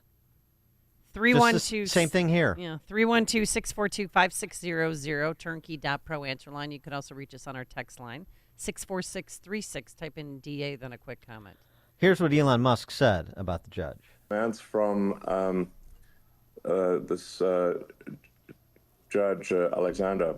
That's his name on Twitter, at Alexander. And there would be to suspend accounts immediately. We're given typically 2 hours to suspend an account or face massive fines. And the final straw is we were being given demands to suspend sitting members of the parliament and major journalists. And moreover, we could not tell them that this was at the behest of Alexander Morales. We had to pretend that it was due to our rules of service. And that was the final straw, and we said no. How about that? Get ready for it. I mean, I'm sure Musk is ready for it, but get ready for this to occur. Maybe this is the yet again the October surprise, which isn't much of a surprise. Don't say we told you to do it. Just you did it of your own volition. Just use the general. It violates our policies and procedures. It violates our platform rules. Do our bidding. So our friend Michael Benz addressed this. Benz was the former cybersecurity manager in the State Department under Trump, and we've had him on the show and did a wide-ranging podcast with him for American Greatness as well, talking about the Twitter files and the election meddling by the alphabet soup of federal law enforcement agencies and what was coming next. With the prospect of the Murphy v. Missouri decision coming down against the government in this country for doing through private actors what it couldn't do itself, which is unconstitutional, goading Twitter and other platforms to censor content that didn't fit with the official narrative. Using cutouts to unconstitutionally censor Americans. That's something they can't do. With the prospect that decision is coming down by the Supreme Court and will be adverse to the interests of the deep state and the federal government, they are already setting up these middlemen cutouts who don't need any direction. Outfits we've talked about before, like NewsGuard, which the boards include all sorts of former deep state actors, Homeland Security secretaries and former DNI directors of national intelligence and so forth, that will, police misinformation. And either they'll work with the social media companies to tell them what should be throttled or taken down, banned, or one of the things they talked about was when you access social media accounts, there'll be filters on the front end you have to choose from. Would you like NewsGuard or some other outfit like it to be your filter to ensure that your mind is not polluted with what they consider misinformation and disinformation? I mean, it's wild stuff, but that's happening. This is not in controversy in terms of it is occurring. So going back to Benz, here's what he thinks is happening in Brazil. And I think he lays out a pretty compelling case. And again, the parallels in terms of what's happening down there to what has happened and is happening here. There's just a little bit more nuance here. You don't just have a rogue Supreme Court justice doing the things that have now been documented that he did. So take a listen to Ben's because he believes the same people behind the Twitter files here are behind the Twitter files in Brazil. In 2019, social media was already censored in Brazil. Facebook, Twitter, and YouTube censorship in Brazil hit them really hard, the same way that it did in the U.S. So Bolsonaro supporters switched to WhatsApp and Telegram to spread their messaging because they were basically kicked off of Facebook. This is why one of the biggest audiences for Gab, one of the first free speech sort of alternative platform attempts, was the Brazilian population in 2018, 2019. Because they were hit with that first wave of censorship hard. So what the Atlantic Council and a bunch of these other National Endowment for Democracy funded CIA proxies did is they then descended on WhatsApp and Telegram. And they promoted these little organs, these little activists, these little proxies within Brazil to put pressure on the Brazilian government to take out WhatsApp and Telegram until WhatsApp and Telegram also censored populist supporters, right-wing populist nationalist Bolsonaro supporters. And so that led to WhatsApp putting caps on the amount of messages that could be forwarded. And it led to them basically shutting down the ability to approximate the size of a Facebook group. They vastly reduced the amount of people who could populate a single group in order to basically balkanize pro-Bolsonaro speech. And then when Telegram refused to censor misinformation, they actually shut down Telegram in the country until it bent the knee to the government. So when it came out by The Intercept a couple years later, The Intercept reported this last year. They were surprised. They said, it turns out that the State Department and the CIA directly intervened in Brazil's election, the Lula election, in order to stop Bolsonaro supporters from being able to challenge the election results or challenge the issues around mail-in ballots. This is the CIA, the U.S. Central Intelligence Agency, and the State Department deploying your taxpayer dollars in order to censor Brazilians talking about their own election because they wanted Bolsonaro to lose. 312-642-5600, turnkey.pro answer line, 64636DA, turnkey.pro text line. So what lengths do you think they'll go to stop Trump in November? Something else Ben's mentioned, which I think is a really good insight, and this is how, I don't know this, I don't have the experience that he does, but I know how the favor economy works, and all that's been done here is scaling it nationally, internationally. We have the favor economy in Chicago. It's integral to politicizing everything. It's integral to the feudal politics that afflicts Illinois. So the favor bank, why social media companies who are not inclined to bend the knee will bend the knee anyway, most of them. Not Musk, thank goodness, but most of the others, including, as he was talking about, Telegram and WhatsApp. One of the reasons that tech companies do favors to the federal government, everyone's like, why did Facebook give in? Because Zuckerberg did not want to do the censorship that Facebook ultimately ended up doing. He's not a diehard, ideologue on the censorship issue. In fact, he complained in 2019 about censorship going too far, and then he bent the knee. And, because Facebook is an example where Facebook doesn't rely on the government for a lot of government contracts in the same way that Amazon and Apple and Microsoft do. But they are reliant on the government to protect them. They are reliant on the State Department to negotiate on their behalf, on the State Department to pressure foreign countries to make sure that alternative Facebooks don't rise, or that the data laws in that country don't negatively impact Facebook, or that the advertising laws, you name it. It's such a key insight because this helps to explain why somebody would do something they might not otherwise be inclined to do in America, because they have the State Department, they have the power of the federal government in rent-seeking fashion working on their behalf when it comes to foreign governments. And these are obviously multinational companies, global platforms. So it's nice to have the U.S. government in your back pocket working on your behalf with other governments to make sure the environment is as favorable to you as possible, protecting your position and crowding out competition, as Ben's was describing.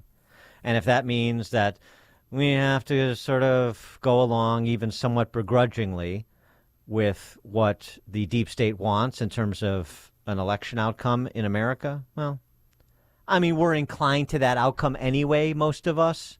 So we can sort of swallow the ends justifying the means when it comes to the global interests of our company.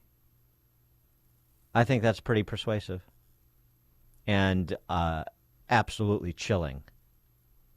This is something that needs to get a lot more attention between now and November 5th. So there are no surprises. Dan and Amy, Chicago's Morning Answer.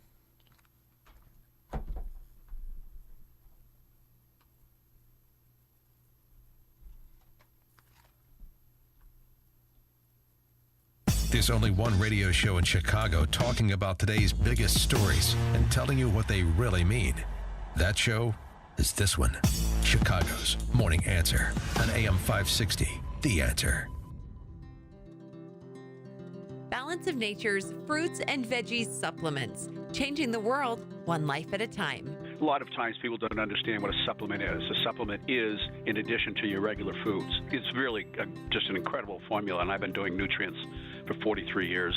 It has a tremendous effect on how I feel, my well-being. I love the way it gives me all my supplements for fruits and vegetables, which I take a lot of anyway. But I find that this gives me that supplement that I was missing before. Start your journey with Balance of Nature supplements. Call 1-800-246-8751 or go to balanceofnature.com and sign up as a new preferred customer. And for a limited time, get 35% off your first order, plus $10 off any additional sets with free shipping and our money-back guarantee. Go to balanceofnature.com or call 1-800-246-8751 and get this special offer by using discount code CHICAGO. The future of medicine is here at QC Kinetics. QC is the nation's leader in the most exciting revolution in pain management we've seen in decades. Regenerative medicine. If you're tired of achy joints, if your joint pain is keeping you from doing what you love, you need to call QC Kinetics today. Surgery, steroids, drugs, these are no longer your best options. Regenerative medicine at QC Kinetics is transforming lives with innovative treatment that delivers lasting results. QC Kinetics is under the leadership of National Medical Director Dr. Michael Scheinkupp. Dr. Scheinkupp is a pioneer in this field with 20 years of clinical work, research, teaching, and publishing. He wants to get you relief with a needle, not a knife. Call QC Kinetics now for a free consultation. Appointments now available on Saturdays. Call 312-809-5955, 312-809-5955. Again, that's 312-809-5955. AM 560, The Answer.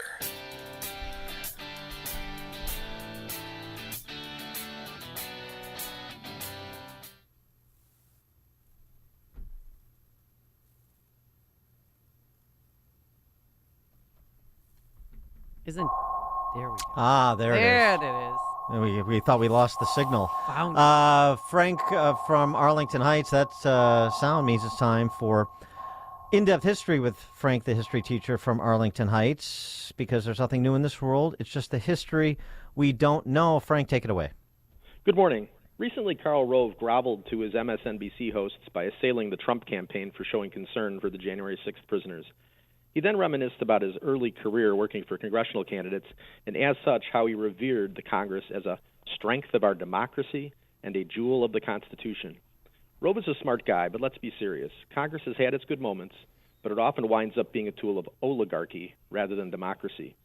In 1789, the legislative branch was the strongest of the three, with the most enumerated powers. But by 1824, after its corrupt bargain election, Andrew Jackson led a movement to return the government to the people. Yet decades later, during the Gilded Age, the Congress was viewed mostly as a stumbling block to reform. Joseph Kepler's famous painting, The Bosses of the Senate, with fat industrialists pulling the strings, is representative of that era and how Congress helped the elites. The progressives took control of Congress in 1912 and 1932 to make reforms, but their statist tendencies led to the growth and later calcification of our unaccountable bureaucracy that now makes its own rules by administrative fiat. Add some Chevron deference from the courts, and we now live under a bureaucratic board that couldn't care less about the people. And as for Congress, well, they have done nothing to rein these agencies in. Nor can it seem to find the guts to actually declare a war when we send our troops on adventures abroad. It hasn't since 1941, and we all know about how much of our money it spends. It can't control the border. It's the property of lobbyists. Hopefully someday we have a Congress that actually represents the people. Indeed, and that dovetails nicely with what we were just talking about the deep states election meddling.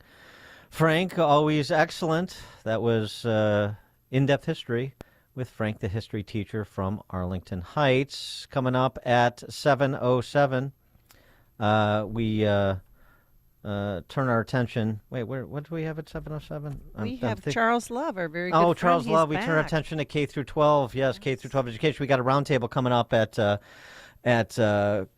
Corey Brooks's place next week. We'll talk about it with Charles Love at 7:07. And later, Lori Lightfoot gets a hero's welcome in the suburbs. But now let's head into the newsroom. Here is Mike Scott. More anti-Semitic flyers found in Lincoln Park, and the Cubs collapse against the Padres. WIND Chicago News Time, 7. I'm Dave Anthony, Fox News. That's the gist of the special counsel's filing last night at the Supreme Court ahead of a hearing later this month in the criminal case against the former president over attempts to overturn the 2020 election.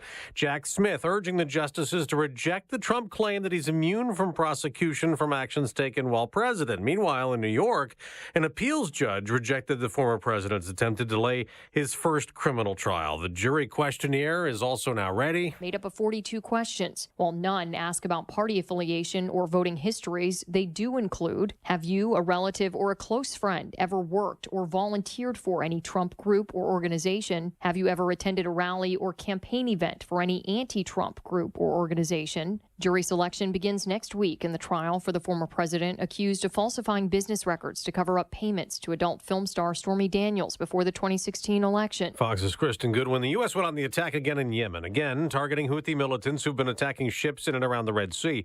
The American strikes took out missiles and a ground control station for the Iran-backed militants, something Defense Secretary Lloyd Austin could be asked about at a Senate hearing next hour. Two parents will soon return to court in Michigan, facing up to 15 years in prison. James and Jennifer Crumley were tried separately, but will be sentenced at the same hearing this morning. Their son, Ethan, killed 4 students at Oxford High School 3 years ago.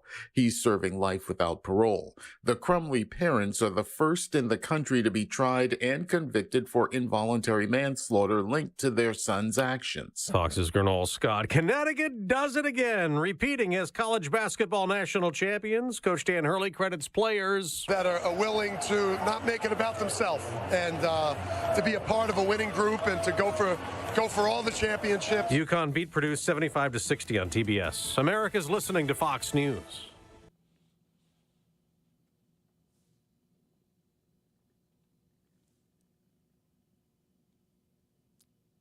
.52 degrees at 7:02 on AM 560. The Answer. Good morning.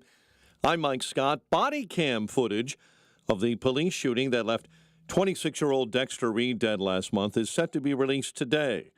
Last night at a community policing meeting, Superintendent Larry Snelling said he knows the rumors, but residents need to wait for the video to get the whole story. See, what you're getting right now is people posting things in social media without all of the facts.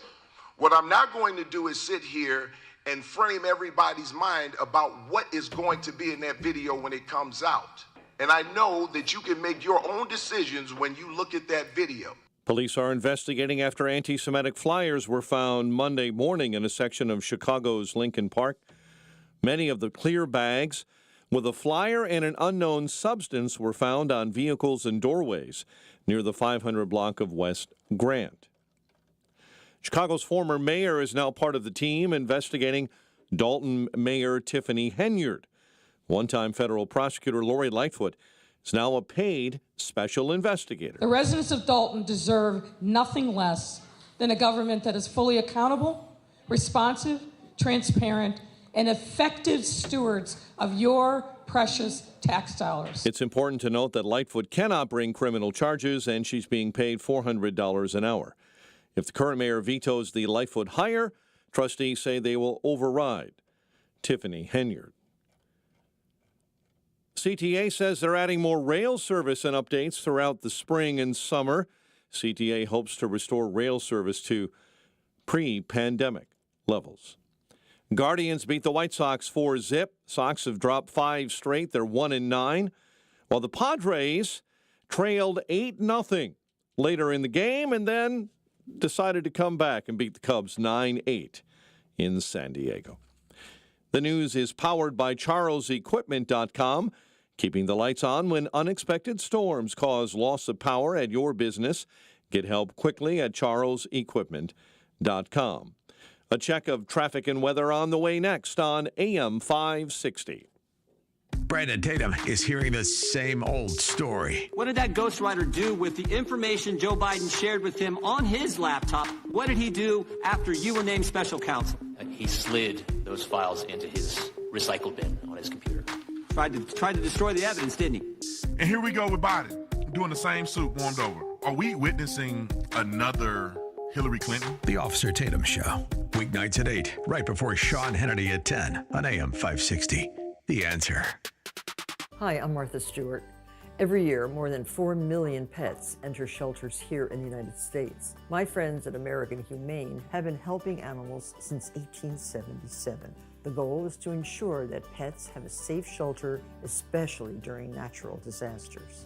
Adopting a shelter pet allows shelters to help more animals awaiting care. Please consider adopting today and take some time to learn more about American Humane's other work at americanhumane.org.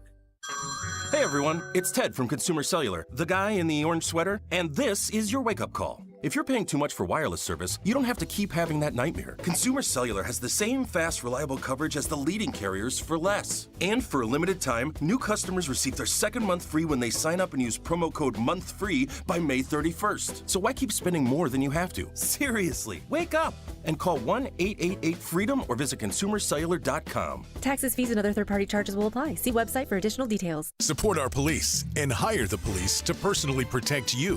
You've watched the news. Rising crime has been affecting our everyday lives in Illinois more and more these days. Blue Star Security can protect you, your business, or your place of worship.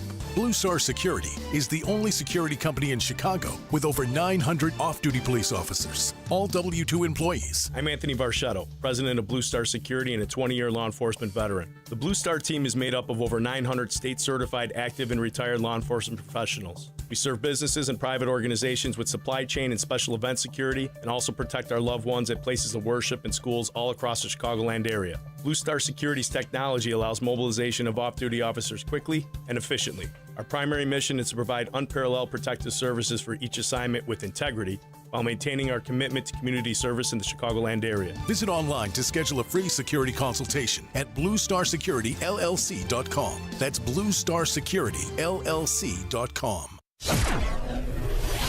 7:07, let's get an update on the roads. Team Hochberg Traffic Center time. Burr Ridge report of an accident, Route 83 and 91st. Bensonville report of an accident, York and Wood. Northwest Indiana, I-65, big delays. The northbound on-ramp from Ridge Road is closed due to construction through Friday, April 26th. That's causing big morning delays. Tri-State, accident on the exit ramp. Northbound, it's the off-ramp to 95th. I-57 due to a much earlier accident. Big jam inbound 175th through 167th. Chicago's Morning Answer with Dan and Amy continues next. Your official Chicagoland weather forecast with Steve Williams. Times of clouds and sun, it'll be pleasant. High today 63, tonight partly cloudy, low 44. Sun and clouds tomorrow, the high is 66. Windy and cooler, periods of rain on Thursday, the high at 53. I'm Steve Williams on AM 560, The Answer. 52 at O'Hare. Your next news update is at 7:30. Chicago's Morning Answer continues next on AM 560, The Answer. Now, from the Signature Bank Studios, this is Chicago's Morning Answer with Dan Proft and Amy Jacobson on AM 560, The Answer.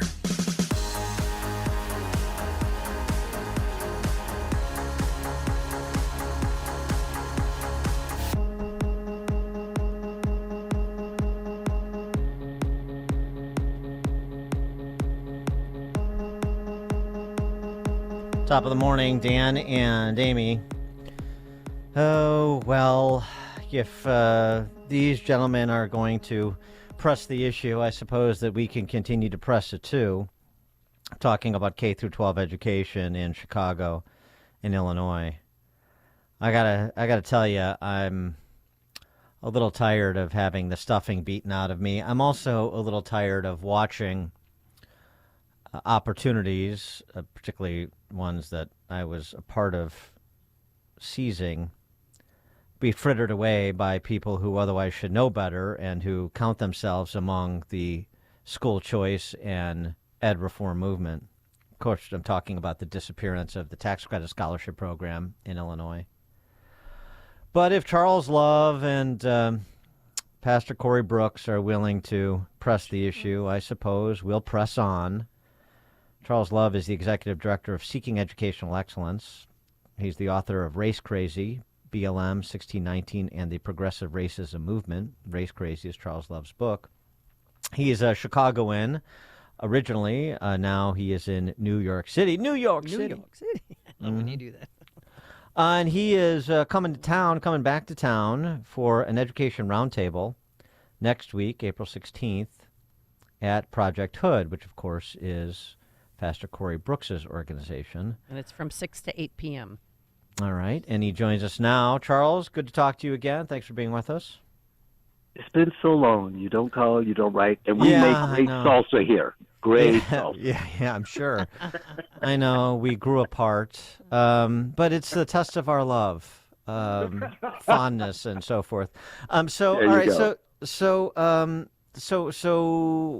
Why do it this way? Why are you still? You're in New York. That's not a big enough platform in which to do battle. Why do you still care about Chicago? Oh my God! Tell me about it. The madness I deal with here. Google it. You'll see how many times I've been called a racist. Well, the reason I'm doing this is it's not just Chicago, but Chicago is unfortunately ground zero. And if you want to be the best at some people say, if you're going to do something, do it as best as you can. Well, Chicago's doing a great job of failing kids.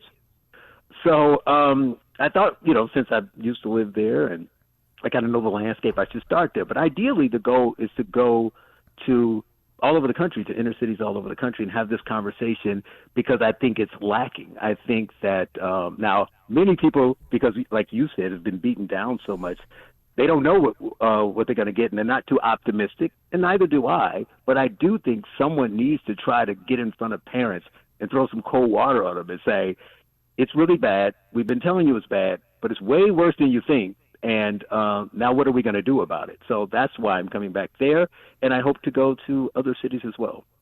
Why do you think there wasn't a parental revolt? I mean, you had 10,000 kids on scholarship. You had another tax credit scholarship. You had another 30,000 that were on the wait list trying to get access to scholarship funds to send their kids to better schools. So there's definitely parental interest.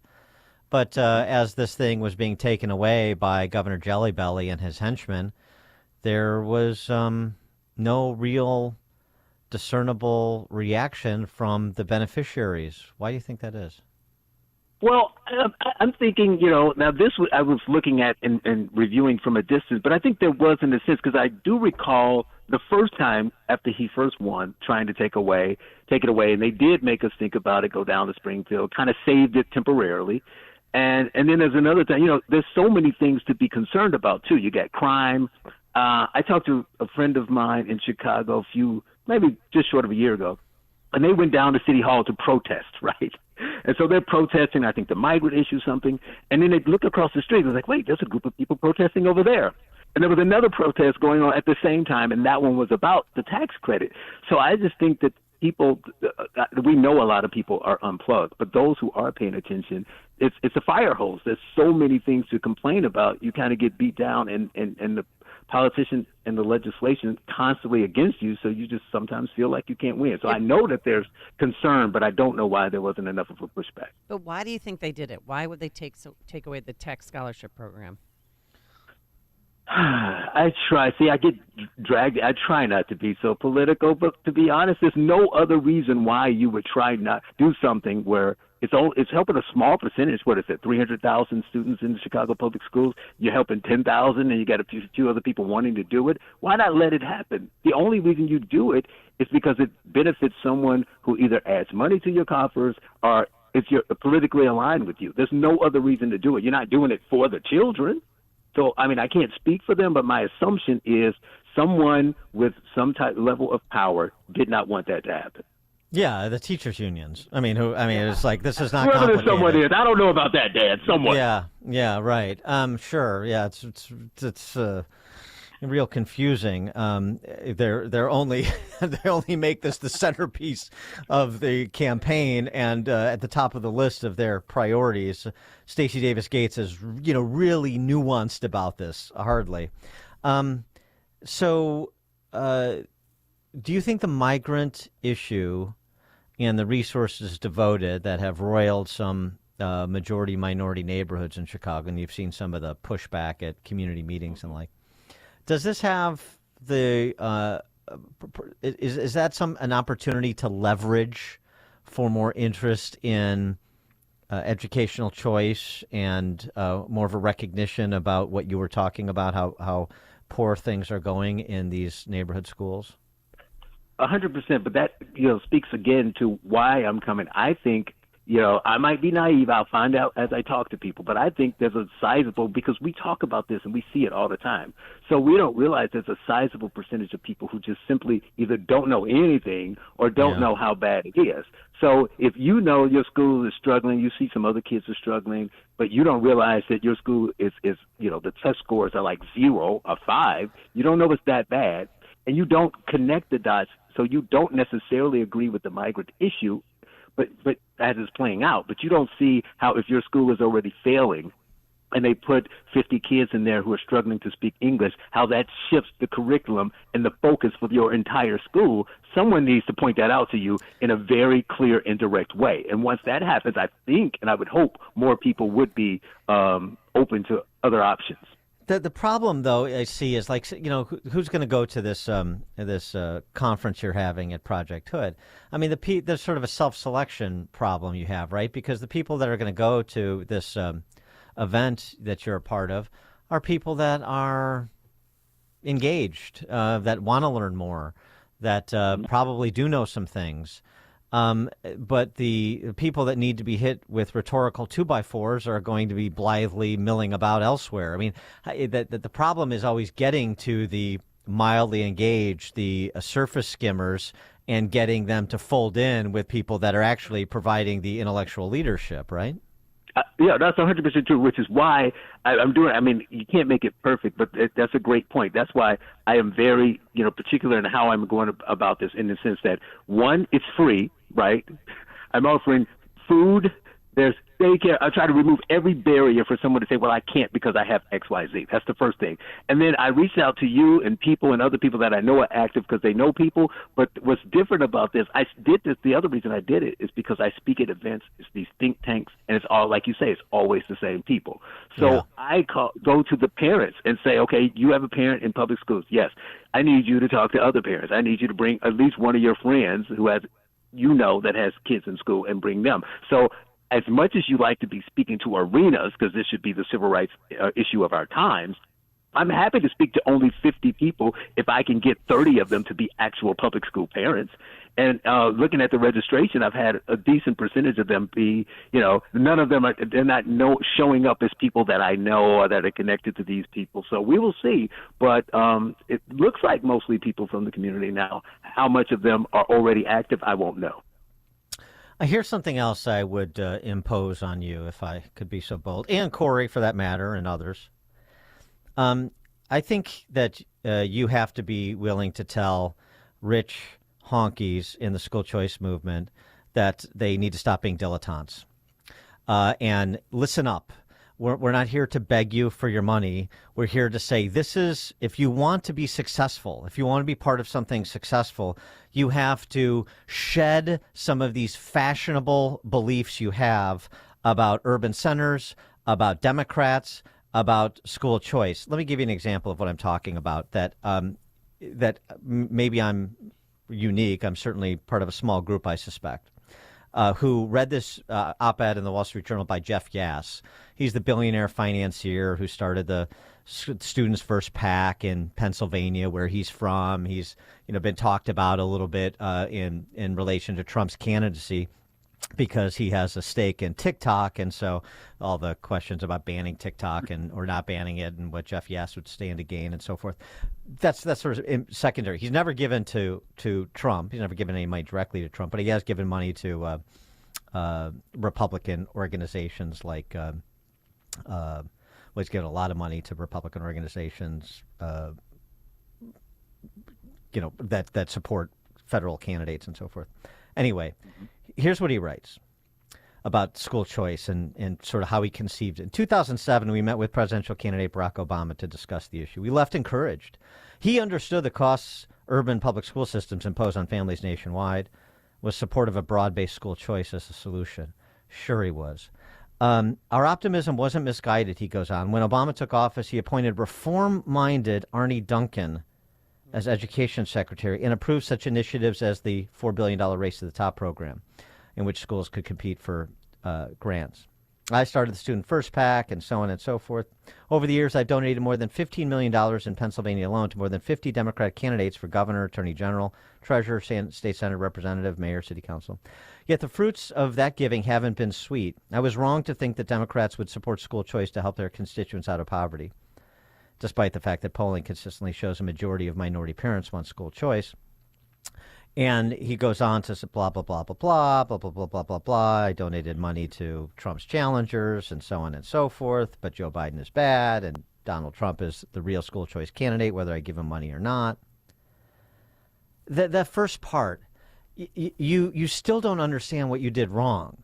You still bought the flimflammery of Obama and Arne Duncan as some sort of reformer because he made overtures rhetorically to charter schools. Which is not real competition, and certainly not the transformative competition that we're talking about to really improve opportunities quickly and broadly. And yet it persists. And, for another honky like me, who's like a political operative, Prof's just, he's just a fire and brimstone right-winger and blah, blah, blah. And he's too critical of us, and we don't have to pay attention to him at the Big Shoulders Fund. And you don't. At Empower Illinois, and you don't have to listen to me. Whatever, fine.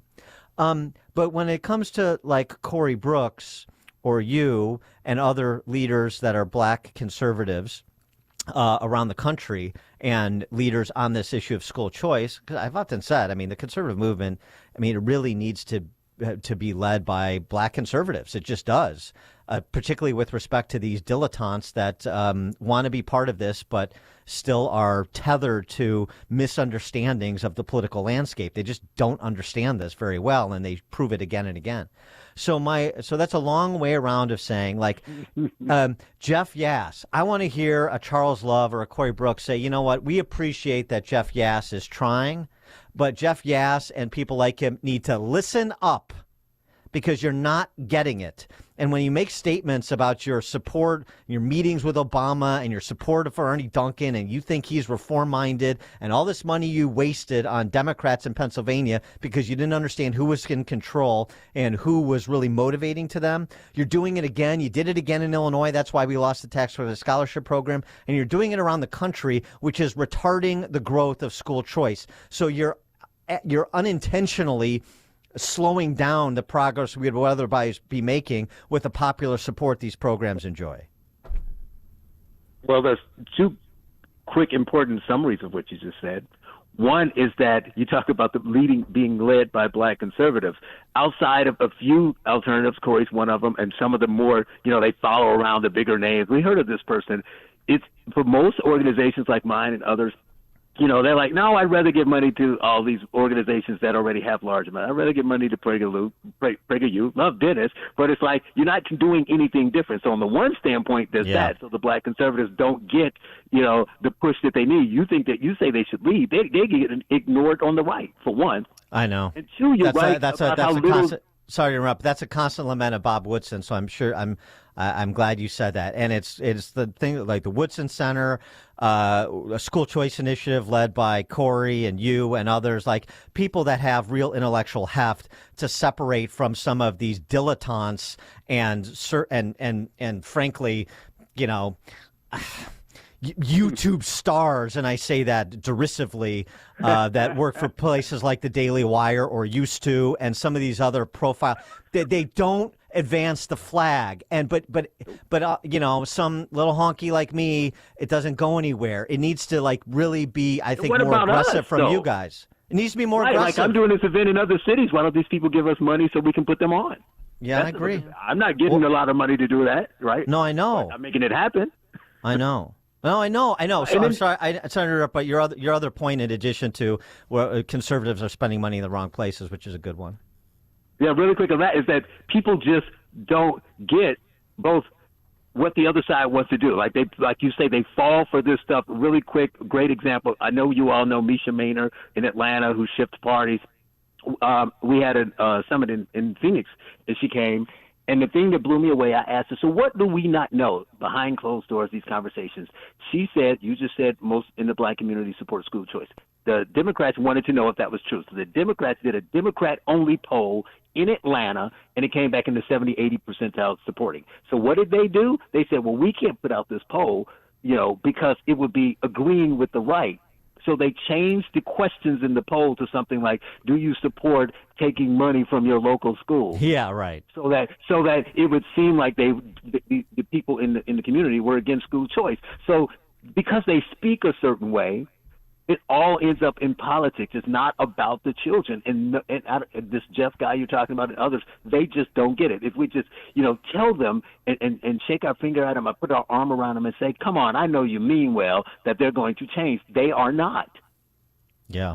Yeah, no, exactly. I mean, I think that's that's the thing that's so frustrating. It's sort of about Republicans and some conservatives generally, which is like, you can't even take a strident position, and I mean that in a positive way, not just being, iconoclastic, but you can't even be strident when you have 80%. The other side will start with 2% support and build over a generation into the low 30s and then the low 40s and so on and so forth. And they are as aggressive as all get out every step of the way. We have 80% of the people in our back pocket on this issue, and we're sheepish about it. Yeah, we got a long way to go. So that's why I slowly moved away from the political approach and just say, I need to find a way in my small corner of the world to go directly to people and see what they have to say. Because you get a groundswell of regular parents who can speak up, then how do you ignore them, especially if they're black? Yeah. So, all right, so give us some preview of this education roundtable on April 16th at Project Hood, and what people can expect, why they should come, in addition to, of course, hearing your wisdom. Well, like I said, the cold water. I'm going to have the conversation about education that must be had, that's not being had, and that talks about the real topic. So that's the other thing. You get debates. The people who are talking education are talking CRT and LGBT, all the letters. Well, I'm going to talk about grade inflation. I'm going to talk about the fact that the kids can't read. I'm going to talk about the fact, enlighten them on the fact that, one, you say it's us versus them, and the white schools are giving all the money and it's unfair. Well, one, the city's only 10 to 11% white students. There's only 28 of the 646 schools that have more than 50% white students. So the white kids are gone. So there is no us and them in public schools. Number two, they're failing too. So I pull some suburban schools that people, any school someone tells me, they say, this school is great. And they're shocked that there's one school in the city that's over 80% proficient. Skinner, the best school, number one school, elementary school in the state of Illinois, is, I think, 75% proficient in math and 82% in reading. So it's affecting everyone. And I'm sure 10 years ago they were in the 90s or whatever. I'm just saying, we are failing every student. This should be the civil rights issue of our time, and it's not, because people don't know it. And that's what they're going to hear. They're going to hear about the real issues in education. Good for you. Charles Love, Executive Director of Seeking Educational Excellence, the author of Race Crazy, BLM 1619 and the Progressive Racism Movement. The book is Race Crazy. And the event is the Education Roundtable on April 16th at Project Hood, 6 to 8 p.m. Show up, support Project Hood, support Seeking Educational Excellence, buy Charles Love's book. Charles, thanks for joining us as always. Appreciate it. Thank you. Do all those things. Thank you. Do what he said. Yes. And he joined us on our turnkey.pro answer line. This is the morning show more Chicago radio listeners are choosing. This is Chicago's Morning Answer on AM 560. The Answer.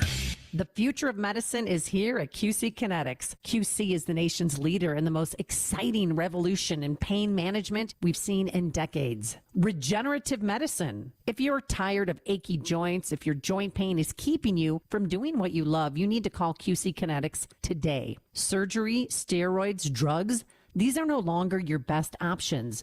Regenerative medicine at QC Kinetics is transforming lives with innovative treatment that delivers lasting results. QC Kinetics is under the leadership of National Medical Director Dr. Michael Scheinkupp. Dr. Scheinkupp is a pioneer in this field with 20 years of clinical work, research, teaching, and publishing. He wants to get you relief with a needle, not a knife. Call QC Kinetics now for a free consultation. Appointments now available on Saturdays. Call 312-809-5955. 312-809-5955. Again, that's 312-809-5955.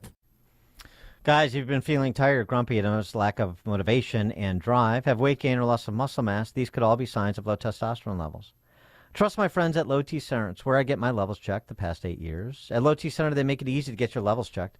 It's a simple blood test, and with their on-site lab, you get your results back in about 25 minutes. Low T Center is not your typical doctor's office. It's concierge medicine for men. Their physicians specialize in treating low testosterone with customized treatment plans for each patient.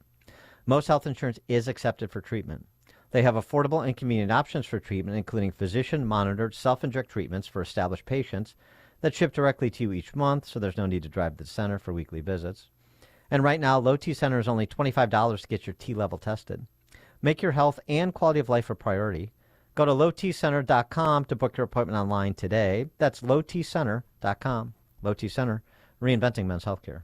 It has been confirmed. Those brave Americans who are trying to preserve free speech continue to be censored, shadow banned, or silenced. Wealth Protection Research is on a mission to share the liberating ideas of some of America's brightest and most free thinkers. People like Jim Rickards and Porter Stansberry, whose ideas are putting financial control back in the hands of everyday people, helping them protect their money against a government that seems intent on destroying it. Text TRUTH to 76626 to find out more. As this election moves forward, we just released a report that reveals our 3 favorite ideas for protecting and growing your wealth during the 2024 election. These ideas are especially critical if you have an IRA or 401k. Text TRUTH to 76626. Discover ideas that are so simple and actionable they might save your retirement. Text TRUTH to 76626 now for your free report. That's TRUTH to 76626.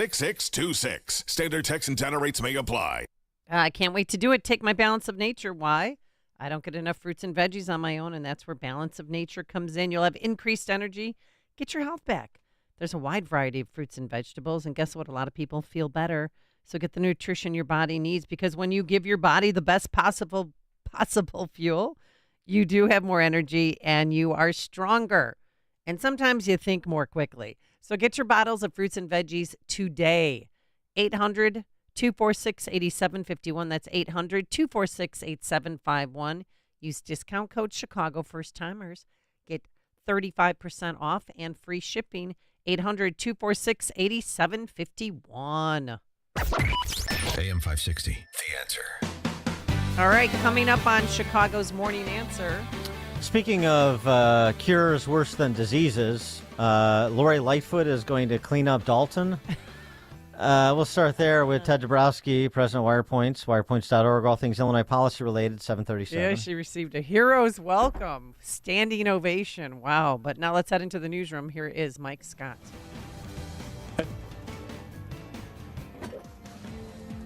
Thank God we're not surgeons today, right? Did not agree with his lawyer's argument that he cannot get a fair jury in New York. In a Monday ruling, the trial is currently set for April 15. The Biden administration proposing a new plan to slash student loan debt for more than 30 million borrowers. But Republicans say taxpayers who did not go to college or already paid back their loans should not have to bail out the 13% of Americans with federal student debt. The plan announced Monday would affect those with runaway interest and borrowers who've been paying on loans for 20 years. A major sports governing body is banning transgender athletes from women's sports competitions. The National Association of Intercollegiate Athletics, or NAIA, approved the policy in a unanimous vote. A survey indicated heavy support for that ban. Body cam footage of the police shooting that left 26-year-old Dexter Reed dead last month is set to be released today. Last night at a community policing meeting, Superintendent Larry Snelling said he knows the rumors, but residents need to wait for the video to get the whole story. See, what you're getting right now is people posting things in social media without all of the facts. What I'm not going to do is sit here and frame everybody's mind about what is going to be in that video when it comes out. And I know that you can make your own decisions when you look at that video. Chicago police officers from the 11th District Tactical Unit stopped Reed March 21st. Reed was in court just 2 weeks before that on a serious gun charge. Reed's family is hoping the video will provide more answers. Despite Illinois having among the highest property taxes in the country, Illinois legislators this week are advancing measures that would allow for even higher property taxes. Illinoisans pay the second highest property taxes in the country, behind New Jersey. But yet the House Revenue and Finance Committee is advancing several measures to allow for fire protection districts to increase the levy and allow villages to increase levies for museums. State Representative Joe Sosnowski says legislators in Springfield need to be going in the opposite direction. Basically, we're just expanding local authority to increase people's local property taxes. In a state where we're the second highest already, obviously it's something we need to be concerned about. Legislators in Springfield this week will continue the spring session. Chicago sports, Guardians shut out the White Sox 4-0. Sox have dropped 5 straight. They fall to 1-9. Padres rallied from 8-0 down to beat the Cubs in San Diego 9-8. The news a service of the AM 560 Advantage, where membership has its privileges. Join today, 560theanswer.com/join. A check of traffic and weather on the way next on AM 560.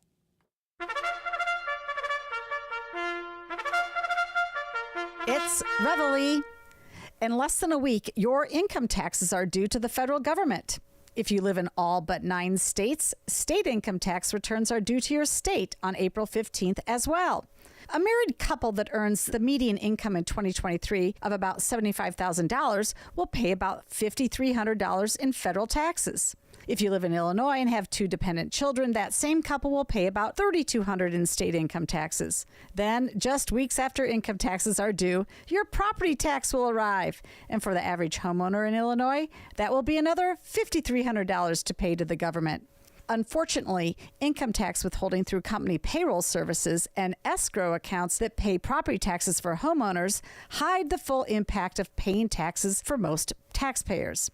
Maybe there would be a tax revolt if in the span of just a couple months, taxpayers had to write checks to the government for $14,000 or more. Paying taxes is a double-edged sword because another cause for revolt should be what the politicians are spending your money on. Consider that after it was discovered that the Biden administration flew 320,000 illegal aliens into the United States and outrage ensued, every Democrat in the Senate voted against an amendment that would prohibit taxpayer funds from being used in such a way. Consider that Biden is trying again to have people who never went to college pay off college loans of people who don't make enough after going to college to pay them off themselves. There are numerous other examples of government waste. Pick your hot button as you write those checks for taxes. Our forefathers started a revolution over taxes. If you think you're taxed enough already, then get involved and help elect different politicians. I'm Jeannie Ives. To learn more, listen to my radio show on Sundays from 7 to 9 p.m. and sign up for my newsletter at breakthrough-ideas.com. That's breakthrough-ideas.com. Pluto TV won't cost you a thing because everything is free. Just download the app, which, by the way, is free. Pluto TV. Stream now. Pay never.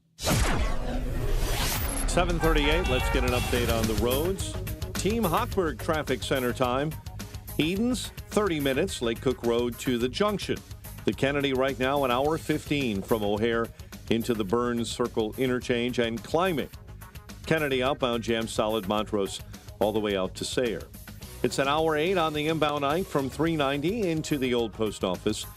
Right now, it's an hour 5 on the Stevenson inbound from I-355 to DuSable Lakeshore Drive, and look out for an accident on the exit ramp to LaGrange Road. Traveling on the Dan Ryan this morning, 35 minutes, 95th into the Burns Circle interchange, and an earlier accident on the Bishop Ford inbound has been swept out of your way near Dalton Avenue. Chicago's Morning Answer with Dan and Amy continues next. AM 560 Weather Center forecast. Very pleasant today. Clouds and sun and 63. Partly cloudy and 44 overnight. Currently 51. Your next news update is at 8, and Chicago's Morning Answer continues next on AM 560 The Answer. Now, from the Signature Bank Studios, this is Chicago's Morning Answer with Dan Proft and Amy Jacobson. Insert Democrat socialist here. Runs the Democratic House floor for 30 plus years running. He's promising this and he's stealing that. Where can you get that kind of money? He's using your house like his own piggy bank. You ought to know by now. You can pay off your house here in Illinois, but you can never keep up with the taxes. Oh, how it's always been the plan to have a taxpayer pay, no doubt. Not a matter of if anymore, but when you're moving out.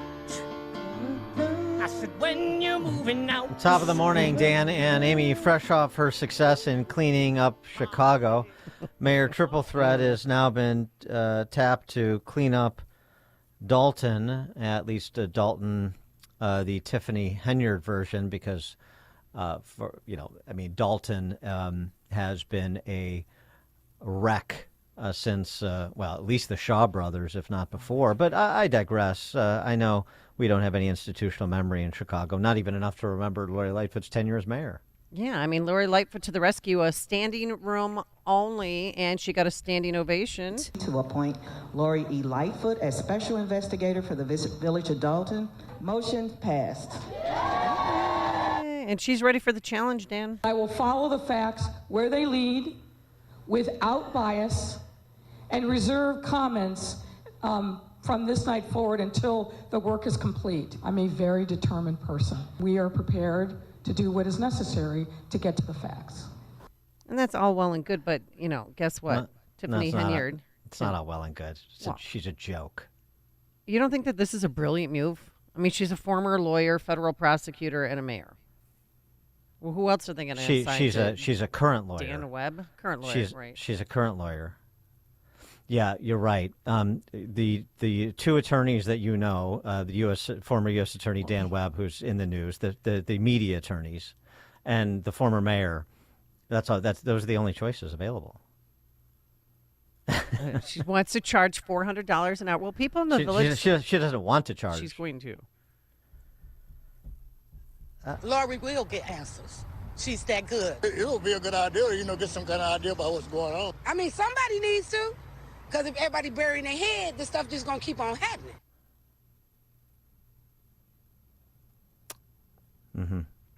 Mm-hmm. Here again, you run into you run beyond, actually, the reaches of my empathy. The Edgar County Watchdogs wrote their first story about Tiffany Henyard in September of 2021. Long time ago. They sent FOIA requests that went unanswered. Maybe they should hire John and Kirk from the Edgar County Watchdogs, the Village of Dalton, since they were on the story before that heroic city council was. Oh, no, they're honkies from downstate. What do they know? So now we're going to pay $400 an hour to play politics. So you want me to choose between Lori Lightfoot and Tiffany Henyard I choose neither. And you want me to care about the plight of Dalton? I don't. Sorry. The mess that the residents of Dalton have made over generations, are there good people there? Sure. Are there good people in Chicago? Of course. Are there good people in Illinois? Because you're otherwise a good person and you play by the rules doesn't absolve you of responsibility for what happens around you. All this, I mean, honestly, this white hat, black hat stuff, does it ever get old? Does that false, nonsensical, maniacal commitment to Homerism, I got to pick a side, does that ever get old when there's no good sides? Lori Lightfoot's serious about what? Her public profile? Her rehabilitation? She's going to clean up Dalton? What, she's going to issue some report? Well, by the way, this is probably not going to happen. I mean, who cares? Well, she has the power to veto Lightfoot's appointment. Yeah, and then they'll override it. So what? So what? She's going to issue a report, just like Dan Webb issued a report on Kim Foxx. So what? What are you going to do? Nothing. And by the way, the other part of this story, those G-men, corruption busters over at the Chicago field office of the FBI and the U.S. Attorney's Office. Joke. Federal, state, local. Attorney General Raul. Cook County State's Attorney Fox. It's a joke. And you pick sides in this joke at your own peril. The only thing that is deserving of people who pick sides and pretend there's something substantive going on, what they deserve is to be mocked for their relentless ignorance. Relentless, unyielding ignorance about their own block, about their own community, and certainly about the state. Yeah. I care about Dalton. I don't. For more on this, Ted Dabrowski, president of Wired Points, joins us. Thanks, Ted. Appreciate it. Good morning, Dan. Good morning, Amy. Hey, it's going to be hard for me to be more negative than you about this. So, give it a try. Well, let me give it a try. Well, what's interesting is, first question you ask is, you got a mayor, and of course she wasn't a successful one, and I was never a fan before she took office, during office, or after. I didn't believe in her, and luckily I was right. But here you have a mayor or ex-mayor of one of the major cities of the country, who, in my opinion, and it's all silly, it's stooping down to do something for $400 an hour in a town that's become a ridicule. And look, in theory, it should be easy pickings, right? This is going to be pretty easy stuff to know what. Of course. We already know. So she's going to document as what we already know. Right. Yeah, and the community's going to spend $400 an hour. She's going to spend a lot of money. Trust me. The FBI is looking at it already. So this is, like you said, it's a joke. I'm not sure why they're doing it, what it means, other than it's part of a show. But don't need Lightfoot to do this. The FBI will need to come in just because it's going to take a little bit of a. Oh yeah, the FBI when they get around to it, they're so busy, cleaning up corruption in so many other places in Chicagoland. What a joke! Yeah. What a joke! And the thing too, before I go, you don't care about Dalton because it's black. No, I don't care about the honky white suburbs too, which I make very clear all the time. You know why? Because the residents of those communities, whether it's Naperville or Hinsdale or Wilmette, sorry Ted, or Dalton. Well, you don't care about your communities. Why should I? Why should I rally? It's like we're talking about the firefighters. Why do I have to rally around this flag? Because now you feel slighted. Because now you're suffering the consequences of what of the choices you made. Now you're reaping what you have sown, and so forth. Why? And it's now I'm the bad person if I don't care, if I don't fall in line. Pound sand. Live it. Well, it's the same thing, right? They allow it. They perpetuate it. It happens. This is Illinois. It's the story of Illinois, right? And we collectively, except for those who who've already escaped help perpetuate this. So if you're not fighting, you're part of the problem. Yeah, and in other news, now we finally settled this contest. Illinois is number one, so those people still tethered to the idea that New Jersey has the highest property taxes in the nation. Again, please update your scorecards. Illinois is the national champion, since we're in that time of the year, when it comes to the highest property taxes in the nation, where property tax rate as a percentage of home value is about 50% higher in Illinois than the median in the country, right? Yeah, so Adam, which collects all kinds of data on real estate, they've come out and said we're number one. And I don't follow New Jersey enough in terms of what it's doing on a day-to-day basis in terms of property taxes, but I do know what happens in Illinois. And ever since Governor Pritzker in 2020 said we must do something about property taxes, nothing's been done. And not only has nothing been done, but you can watch, across the board, across the state, levies have gone up by the maxes pretty much everywhere. And then, of course, a few referendum have won. And so you've got taxes going up, up, up. And at the same time, of home values doing very poorly relative to the rest of the country. So, this effective tax rate, right, which is how much you pay in taxes versus your home value, just keeps going up, and it's a bad deal, and it's becoming more and more obvious every day. Just speaking of things continuing to drift right along, so BLM Brandon, he's the new mayor, so much different than the old mayor, who was so much different than that old mayor before her. Now he is going to ask the city council, right. He's going to tell the city council, yeah, I do want that $70 million. I wasn't sure if I wanted for migrants. So, the beat rolls on. Yeah, the tally rolls on. I think I saw a new number out the other day, but the thing is that tracking all this spending on migrants, it's hard because the numbers are coming. The spending is coming from everywhere. We don't even think about how much we spend on schools on migrants. It's really high. So nothing's changed there. Crime numbers keep starting to get worse this year. They were a little bit better at the beginning of the year. Now they're getting worse, and I think all these bad things will continue to pile up as we continue the year and we head towards the DNC. More good news. Again, trying to be more negative than I am. It's not even negative. It's just a description of what is. Reality is what's particularly negative. I'm sorry. I'm as I've said many times before. If you want beautiful lies about Chicago and Illinois, go elsewhere. You can go almost anywhere else, and you can get the beautiful lies. You can talk to people who have to tell themselves the beautiful lies over and over again to get through the day. But that's not me. So we have more small to mid-size urban centers around the state already decaying, have been for generations. Nobody's particularly noticed or particularly cared. And certainly in a lot of those communities, they've either elected Vichy Republicans or Democrats too over the years. So do I have empathy for Gene Hackman's hometown of Danville? Not really.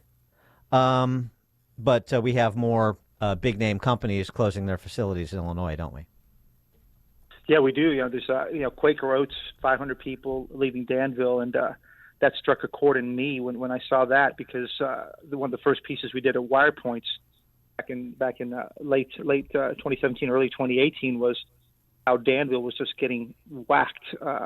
Now a lot of that stuff happens to happen from, like you said, local people voting for bad things, and of course, a big part of that comes from state mandates. Pensions, the workers' comp costs, the property taxes, binding arbitration, all those top-down mandates which really strangle cities like Danville, like a Decatur, like a Peoria, and we're seeing it play out. I tell you, I've spent a lot of time in these cities, and you drive around, you can't help feel decline. You can't help but see the decline. You see it in the homes. People, you're not going to make that $10,000 and $15,000 or $20,000 renovation or improvement to your house. The house value is going to go down and your property taxes go up. You're just not going to do it. So when you see homes start to look tired, they start to look more tired because people just kind of give up. You can see that. You just drive around Danville, drive around areas of Decatur. It's not. Oh my God. Not a good story. Galesburg. Oh my God. The Galesburg hasn't recovered from Maytag leaving know. like 25 years ago. Every house or every other house is for sale. It's so sad, and I don't know how they're ever going to come back. Well, look, and the big thing, we did a manufacturing piece the other day is because we've destroyed. We make it so damn difficult for manufacturing companies to stay in Illinois. We chase them out. We say, hey, we're going to make it really expensive on property taxes, on workers' comp, all those things I just talked about. We're going to make unions, the public sector unions, so powerful that it's just too expensive to operate here. And what do? These companies leave because that's the obvious thing to do. Look, the population is moving to Tennessee and Carolina and Texas. The company's going to do the exact same thing. Ted Dabrowski, President WirePoints, wirepoints.org, all things Illinois policy related. Thanks as always, Ted. Appreciate it. Thank you, guys. Thank you, and he joined us on our turnkey.pro answer line. This is Chicago's Morning Answer. Your show keeps me alive during the week. There's nobody I'd rather listen to between 5 and 9 in the morning than you guys. On AM 560, The Answer. Have you been struggling to find an easy, safe, and secure document scanning solution for Salesforce.com, Microsoft 365, SharePoint, or OnBase by Highland? Your struggle is now over, and it's time to get your documents and operations into the 21st century. With IoT Smart Connected Scanning, it's easy to turn physical paper into digital documents and have them directly uploaded to the cloud with IoT Smart Connected Scanning from IDT. And you don't need a degree in computing or IT to make it happen. Using QR code technology uniquely configured for your specific business, anyone can set the IoT Smart Connected Scanning device up in 5 minutes or less, saving your organization money and valuable time. Remote employees can even capture documents and send them safely and seamlessly. Organize documents efficiently and securely with IoT Smart Connected Scanning from IDT. To see a demo or to order now, go to ready4idt.com. That's ready4idt.com. Use promo code SMART and receive 10% off your order. IDT, putting paper in its place. Can peace of mind fit into just 3 fruits and 3 veggie supplements? Yes. We start by sourcing the best fruit and vegetable ingredients. We ensure that all our produce meets our rigorous standards in order to give you the highest quality product possible. They are then washed, cut, and put through an advanced vacuum cold process that removes the water using pressure. We then take great care in grinding them into a fine powder. These powdered ingredients are then mixed and encapsulated, locking out air and moisture. The capsules are then bottled and shipped right to your door so you can experience your own personal Balance of Nature success story. I've looked at other supplements out there, and they don't have what Balance of Nature has. Balance of Nature really was the game changer. I'm serious, it works. Go to balanceofnature.com and get 35% off plus $10 off any additional sets as a preferred customer by using discount code Chicago. Fraudulent tax returns due to identity theft increased by 30% in 2023. If you're in a bind this tax season, LifeLock can help. Their U.S.-based restoration specialists are dedicated to helping solve identity theft issues, and all plans are backed by the $1 Million Protection Package, which means if you lose money because of identity theft, LifeLock will reimburse you up to the limits of your plan. Help protect your information with LifeLock. Go to LifeLock.com and save up to 25% your first year with my name, Clay, as your promo code. Hi, I'm Martha Stewart. Every year, more than 4 million pets enter shelters here in the United States. My friends at American Humane have been helping animals since 1877. The goal is to ensure that pets have a safe shelter, especially during natural disasters. Adopting a shelter pet allows shelters to help more animals awaiting care. Please consider adopting today and take some time to learn more about American Humane's other work at americanhumane.org. Guys, you've been feeling tired, grumpy, have noticed lack of motivation and drive, have weight gain or loss of muscle mass. These could all be signs of low testosterone levels. Trust my friends at Low T Center, where I've been getting my levels checked the past 8 years. At Low T Center, they make it easy to get your levels checked. Simple blood test, and with their on-site lab, you get your results back in about 25 minutes. Low T Center is not your typical doctor's office. It's concierge medicine for men. Their physicians specialize in treating low testosterone with customized treatment plans for each patient.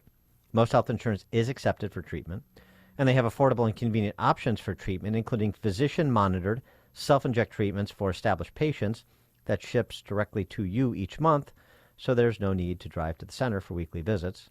Right now, Low T Center is only $25 to get your T level tested. So make your health and quality of life a priority. Go to lowtcenter.com to book your appointment online today. That's lowtcenter.com. Low T Center, reinventing men's healthcare.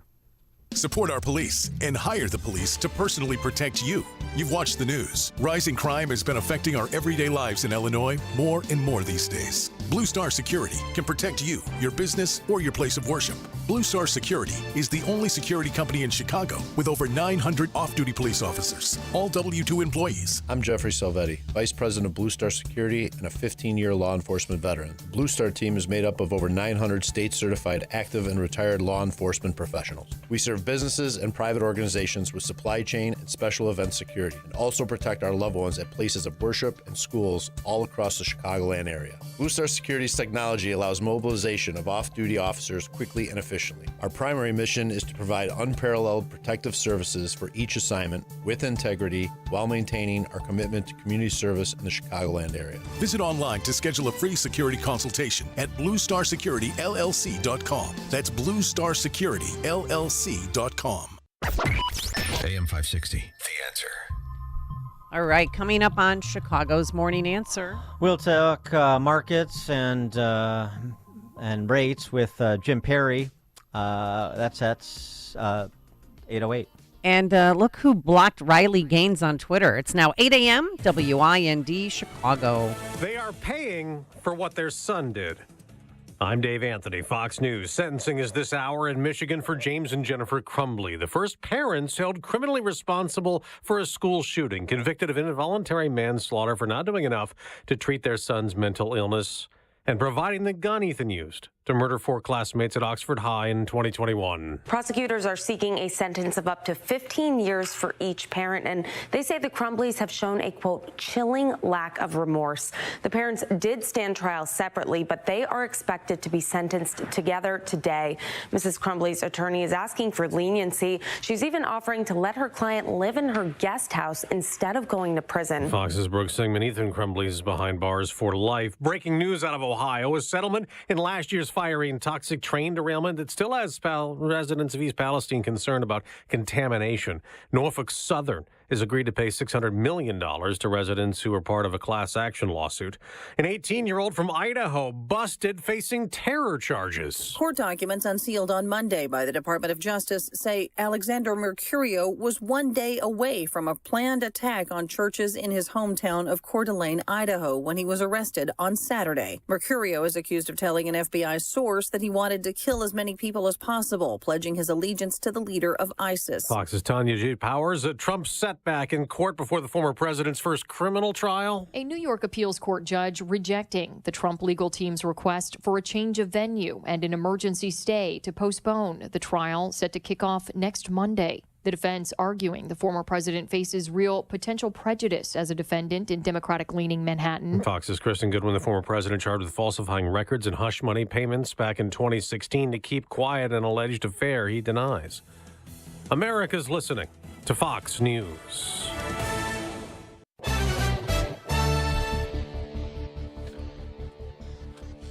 Partly sunny skies, 51 degrees at 8:02 on AM 560. The Answer. Good morning. I'm Mike Scott. Body cam footage of the police shooting that left 26-year-old Dexter Reed dead last month is set to be released today.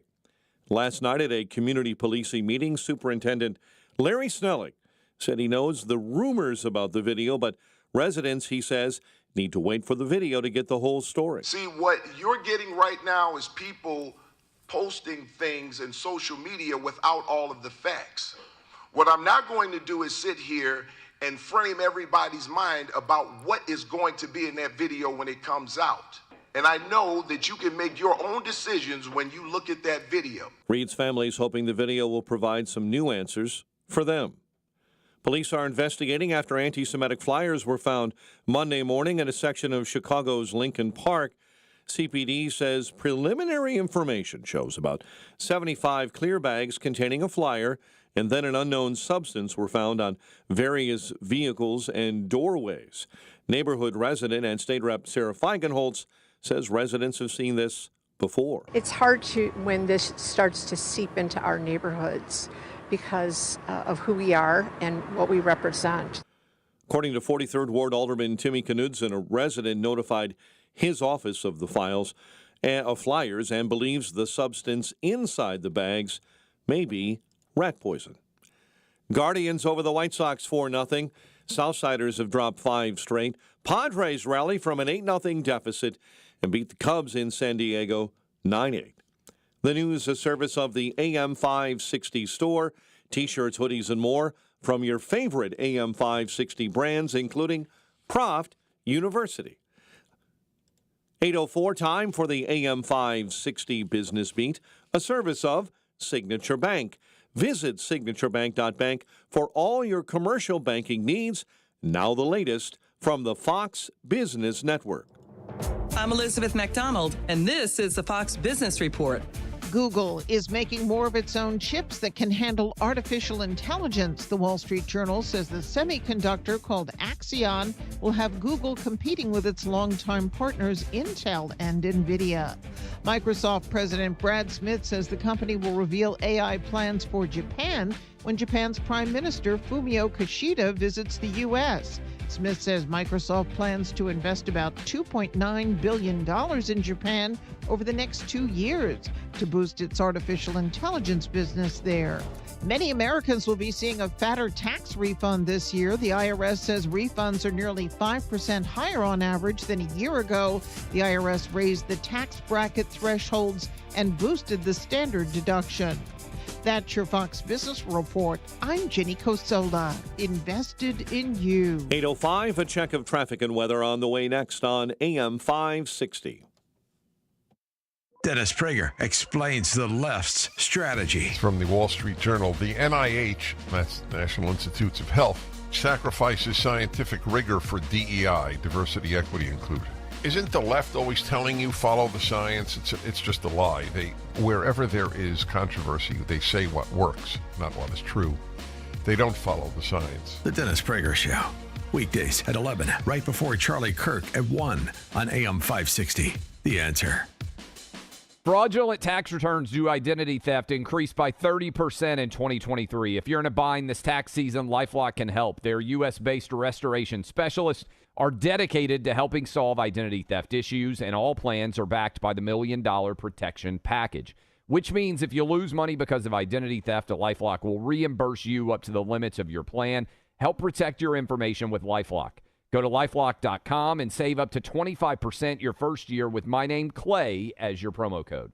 Hi, I'm Martha Stewart. Every year, more than 4 million pets enter shelters here in the United States. My friends at American Humane have been helping animals since 1877. The goal is to ensure that pets have a safe shelter, especially during natural disasters. Adopting a shelter pet allows shelters to help more animals awaiting care. Please consider adopting today and take some time to learn more about American Humane's other work at americanhumane.org. Hi, I'm Martha Stewart. Every year, more than 4 million pets enter shelters here in the United States. My friends at American Humane have been helping animals since 1877. The goal is to ensure that pets have a safe shelter, especially during natural disasters. Adopting a shelter pet allows shelters to help more animals awaiting care. Please consider adopting today and take some time to learn more about American Humane's other work at americanhumane.org. Hey everyone, it's Ted from Consumer Cellular, the guy in the orange sweater, and this is your wake-up call. If you're paying too much for wireless service, you don't have to keep having that nightmare. Consumer Cellular has the same fast, reliable coverage as the leading carriers for less. And for a limited time, new customers receive their second month free when they sign up and use promo code MONTHFREE by May 31st. So why keep spending more than you have to? Seriously, wake up and call 1-888-FREEDOM or visit consumercellular.com. Taxes, fees, and other third-party charges will apply. See website for additional details. 8:07, let's get an update on the roads. Team Hochberg Traffic Center time. Stevenson inbound, an accident inbound at Cicero. And an accident just cleared off the exit ramp to LaGrange Road as well. Also an accident in the cleanup stages on the Stevenson inbound between I-355, the Veterans, and Cass Avenue. 72 minutes now and climbing from 355 into DuSable Lakeshore Drive. Tri-State, accident right lane blocked northbound right near the Stevenson Expressway. Accident on the Reagan with stop-and-go traffic eastbound right before Farnsworth. Chicago's Morning Answer with Dan and Amy continues next.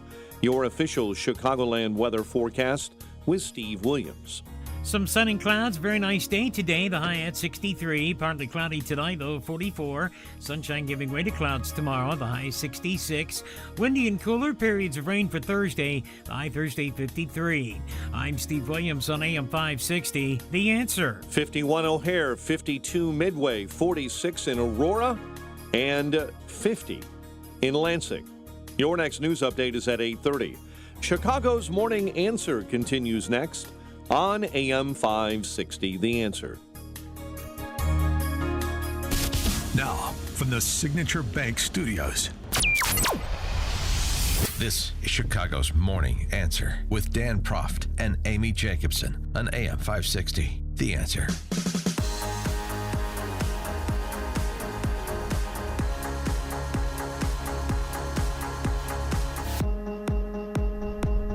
Top of the new morning, Dan and Amy, that is. Do I start again? Top of the morning, Dan and Amy. It didn't seem like it would be that difficult to say, but it was. Some days words are hard.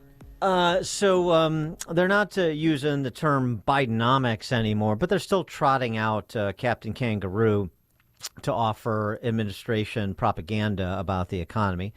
So Janet Yellen sat down with one of the fungible CNBC Investotainment flacks to recite the lines that she was told to say about how strong the economy is. I think we've got a good, strong economy. We've got very strong domestic demand.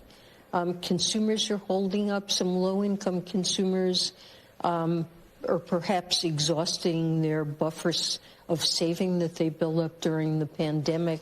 We're seeing a little bit more distress at the household level there, but generally households are in very good financial shape. Mm-hmm. Yeah, that's sort of the spin we've been hearing now, is that if you look at the numbers, beyond the surface where you have 3/4 of Americans say the economy's on the wrong track, or I feel less economically secure now than I did 3 years ago before Mr. 10% was installed. But if you look below the numbers, they're really saying, like, I'm worried about the economy generally, but I'm doing fine. So it's a little bit more complicated than that, as Captain Kangaroo was telling us. So, yeah, the things are going very well. They've drawn down some of their savings. Secretary, you mean the phony baloney money you drop shipped all over the country? That you're not doing anymore, not so indiscriminately. You're just doing it for, selected beneficiaries like people in the green energy industry. That's what they're drawing down, that phony baloney money, even as you continue to spend just as profligately, but in a more targeted fashion to prop up things. Because as we know, his famous pronouncement from the big guy back in the first term of Joe Obama, coming out of the Great Recession, we need to keep spending at the government level to avoid going bankrupt. And so that has persisted now into the third term, hasn't it? For more on this, we're pleased to be joined by our friend Jim Perry, the CIO and founder of Perry International Capital Partners. Jim, thanks for joining us. Appreciate it. You're welcome, Dan. Good morning. Good morning. Your reaction to what the good Secretary of the Treasury had to say. And, it's back in the day, Treasury secretaries didn't go on the news because they had a job to do because they were financial people. And Janet Yellen is just singing a song for the administration. And it doesn't matter if she doesn't believe that it's correct or accurate or that she's telling the truth. It's just more gobbledygook from Washington, in my ears, So you don't see the underlying economy as particularly strong, and some of the numbers that are coming out from people who are feeling the pinch of their purchasing power declining by a fifth to a quarter over the last 3 years is real. the economy's not very strong at all. I mean, there are certain portions, as you said earlier, directed investment from the government is ongoing and very aggressive. Charging stations, semiconductor plants, wellness centers, hospitals, schools, this sort of stuff. That money is fiscal spending. I wrote about it in my weekly report Sunday night and sent it out yesterday. This is a stagnating economy. And when you get so much government spending and so much deficit spending on top of the excessive debt that we already have, it creates more liquidity into the system, more velocity of that money through the system, and prices rise. So stagflation means slow growth and high inflation, and that's the forecast really going into the election.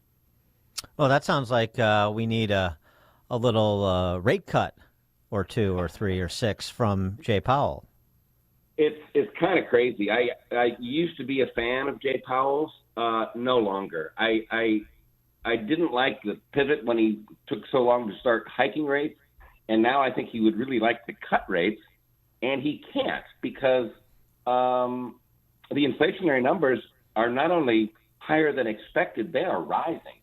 I wrote Sunday night that, the investors were thinking about 6 or 7 cuts this year, and the first cut now isn't expected until September 18th. So you're not going to get more liquidity from the Fed for 6 months, but that doesn't mean you're not going to get more liquidity from the government all the way up through the election. So that's why the stock market is still here. So you're not getting, in other words, you're saying you may not get the number of rate cuts you want, but you're going to continue to get the printing and spending of money on the fiscal side of the house. Correct. Aggregate government stimulus remains very, very high, and I would have thought that Powell would have said that our monetary policy, our rate cuts, our quantitative tightening has not worked because it's been overwhelmed by government spending, and he should have said that, and he's had ample opportunity to do it, and he hasn't. So too much liquidity. Rates are going to go up here. They're pressured to go up, and commodity prices are going to go up. And stock markets, I think the government will want to keep this up here through November. So I wouldn't be surprised if everything you hear out of Washington and all the proxies and the big investment firms will say, inflation's low and growth is great, and buy our bond fund or buy our stock fund. So we should put, based on what you're saying, what we should actually do is put money either like in real assets like real estate or gold and Bitcoin at this point. Yeah, I think, Larry Fink from BlackRock calls Bitcoin the new digital gold. And but 3 years ago, he didn't like it, didn't want to touch it. So the guys that have Bitcoin funds are making a lot of money out of it. And I think it's a very libertarian side of life. But for me, the Perry portfolio has gold in it. It has for about a month and a half when it broke out in March. I think gold's a good idea. I think Treasury bills in the short end of the curve are paying you 5 3/8 guaranteed return, right? That's higher than anything on the Treasury coupon curve. I think that the S&P 500 is trading at 21.5 times forward earnings going into earnings season. And in October it was at 17. So can we come down a little bit here? I don't want to buy stocks at these levels. I think everything you really want to buy, you can probably get cheaper. I also note you mentioned Swiss francs because they're right. Well, two reasons. One, they're 40% backed by gold, and two, the Swiss prevent government debt from rising above 40% of GDP, unlike, say, the United States. Yeah, I mean, it's in the Constitution. So I spent a lot of time in Switzerland, and I have my whole career.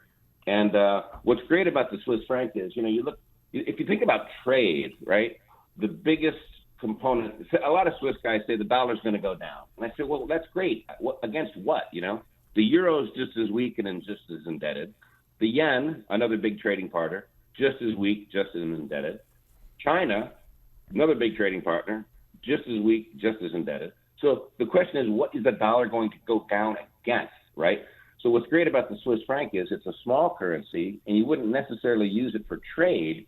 But if you've got some saved wealth, it's a currency that will perform much better as these bigger governments try to inflate their way out of this debt crisis. Just going back to Yellen, there was a funny moment last week where she was saber-rattling about the prospect of imposing tariffs on China, new tariffs, because I saw that. because when it comes to subsidizing these green energy gambits, the Chinese communist subsidies are interfering with the American government subsidies, and we don't like that. Your subsidies, you're subsidizing. You're not supposed to be subsidizing your industries while we're subsidizing our industries. Then we have to subsidize. Then we're in a subsidy arms race. So we're going to put a tariff on your subsidized industries to protect our subsidized industries that we're protecting. Exactly. I wrote about that too. If it wasn't so tragically stupid, it would be funny. It's just ridiculous. And I wonder sometimes if she realizes that, the people that listen to shows like yours actually have brains. Does she think everybody's stupid and doesn't understand what they're doing? It's almost insulting, I think. I saw this. I mean, I'm not cheerleading this, but it just is an interesting development. You never know where innovation may come from, and we'll see how it actually happens in practice. But we're just talking about currencies, and you've heard a lot of the talk about the imminent demise of the dollar as the default currency of the world. Zimbabwe has introduced a new gold-backed currency, ZIG, that stands for Zimbabwe Gold, in an attempt to stabilize their economy, which has, lurched from crisis to crisis over the last 30 years. Right. And there's a long way. It's the same sort of conversation we're having with about what Malay is doing in Argentina, which is a little bit more substantial. But I mean, do you see like those sorts of plays from countries like Argentina, which is a bigger player, or even smaller players like Zimbabwe, as indicative of a shifting global order? I think there's a shift going on. I don't think it's going to be led by Zimbabwe. No, of course. Of course. And they have back their gold. I actually have a Zimbabwe $20 billion note in my office. Right. I didn't know you were a billionaire. Oh, yeah. Wow. Yeah. You could buy them on eBay or something back then. I think I got a stack of them for like $7.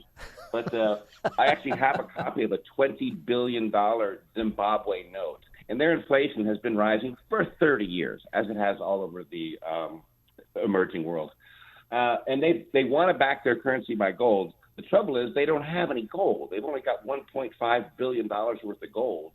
And, our government's burning through that about every 4 minutes, So it's really not that much money compared to something like South Africa that's got sort of 15 or 20 times as much.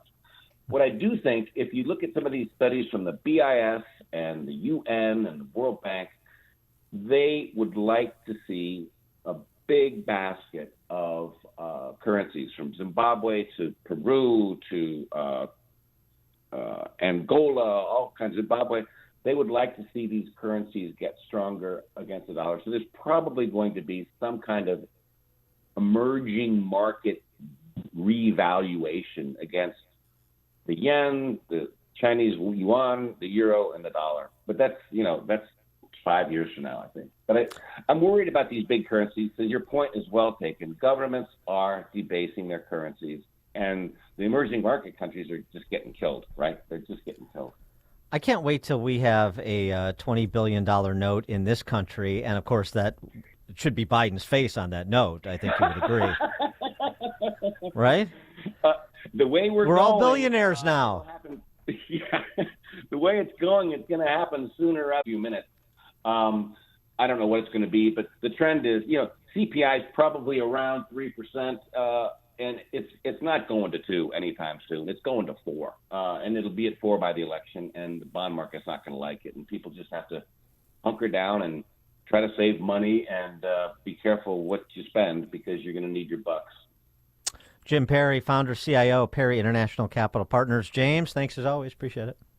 That's great, Dan. Thanks a lot. Have a good weekend. You and Amy. Bye-bye. And he joined us on our turnkey.pro answer line. Before you see it on TV, share it on Facebook, or read about it in the paper, hear it here first. This is Chicago's Morning Answer on AM 560. The Answer. Freedom begins with you. Learn how to spot and call out corruption like the Edgar County Watchdogs do. On Saturday, April 13th, Breakthrough Ideas invites you to a training and panel discussion at the Abington Distinctive Banquets in Glen Ellen. Spend the morning interacting with Kirk Allen and John Kraft of the Edgar County Watchdogs. They'll discuss strategies and basics for keeping watch on your tax dollars in your community. You'll hear from Diane Benjamin, blogger for BLN News, Amanda Piker, a No Goshen activist, and Brittany Norwood, a Dalton whistleblower. Session is from 9 a.m. to 12 noon and includes training, discussion, and breakfast. Tickets are only $15 and are on sale now at breakthrough-ideas.com. You'll be immersed in the experience with like-minded people and learn some skills from other watchdogs. Freedom begins with you. Saturday, April 13th at the Abington, presented by Breakthrough Ideas. Go to breakthrough-ideas.com to buy tickets now. All right. Choosing where to send your kids to school is one of the most important decisions we make as parents. And even as the school year is coming to an end, you might be thinking about where to send your kids to school in the fall. Well, you need to know that private school might be an option for you and your family thanks to our friends at Half Price Schools. At halfpriceschools.com, you'll find many different private schools from around Chicagoland offering a full year of tuition for, you guessed it, half off the normal price. And you can take advantage of this great opportunity. It's simple. Find a private school near you, purchase a tuition voucher, and prepare to send your child off to school this fall. Halfpriceschools.com has schools across Chicagoland, including St. Andrew's Lutheran School in Park Ridge, Ravenswood Christian School in Chicago, Christian Liberty, our good friends over there in Arlington Heights, and St. Peter Lutheran School in Schaumburg. So don't delay. Next school year will be here before you know it. Visit halfpriceschools.com today. Don't wait. Halfpriceschools.com. That's halfpriceschools.com. The following is a paid political announcement. Politicians in Illinois have taken away your parental rights. Parents no longer must be notified before your minor daughter is prescribed hormonal birth control or receives an abortion. We need to send a message to Springfield that we will not allow the government to make decisions for our children without our parental consent. Help Parents Matter Coalition get an advisory question on the 2024 ballot about parental rights. Visit parentsmattercoalition.org to get involved now. That's parentsmattercoalition.org. Paid for by the Parents Matter Coalition. The IRS is the most powerful collection agency on earth, and if you owe back taxes, the news isn't good. The IRS is raising the interest rate it charges on unpaid taxes, and further rate hikes are expected. Most people don't know it, but the IRS adds interest charges to your tax debts daily. So if you owe the IRS today, you'll owe even more tomorrow. And it doesn't stop until you get right with the IRS. The good news is getting right can start with one phone call to Optima Tax Relief, America's #1 tax relief firm. Optima's tax professionals specialize in the Fresh Start Initiative, a powerful IRS program that can save you thousands if you qualify. In fact, the experts at Optima have resolved over $1 billion in tax debt for their clients. Call now for a free consultation. Call 800-965-1433. 800-965-1433. 800-965-1433. Optima Tax Relief. Some restrictions apply. For complete details, please visit OptimaTaxRelief.com. AM 560, The Answer. Dan and Amy, yesterday UConn, of course, won the national championship. Boring. I fell asleep during the game. Sorry for interrupting, but I fell asleep during the game. It was so boring. Yeah. Not exciting like the women's game the night before. No, it's not. It's too fast-paced for me. I didn't like it. Yeah. It's just I like to go slow. Zipping by. Right, exactly. Uninteresting. 2 7-footers against each other. I mean, it was kind of cool, but sorry that the Boilermakers lost, though, because we have a lot of good friends at the station that are Boilermakers. My parents went to Purdue, and not our time. That's for sure.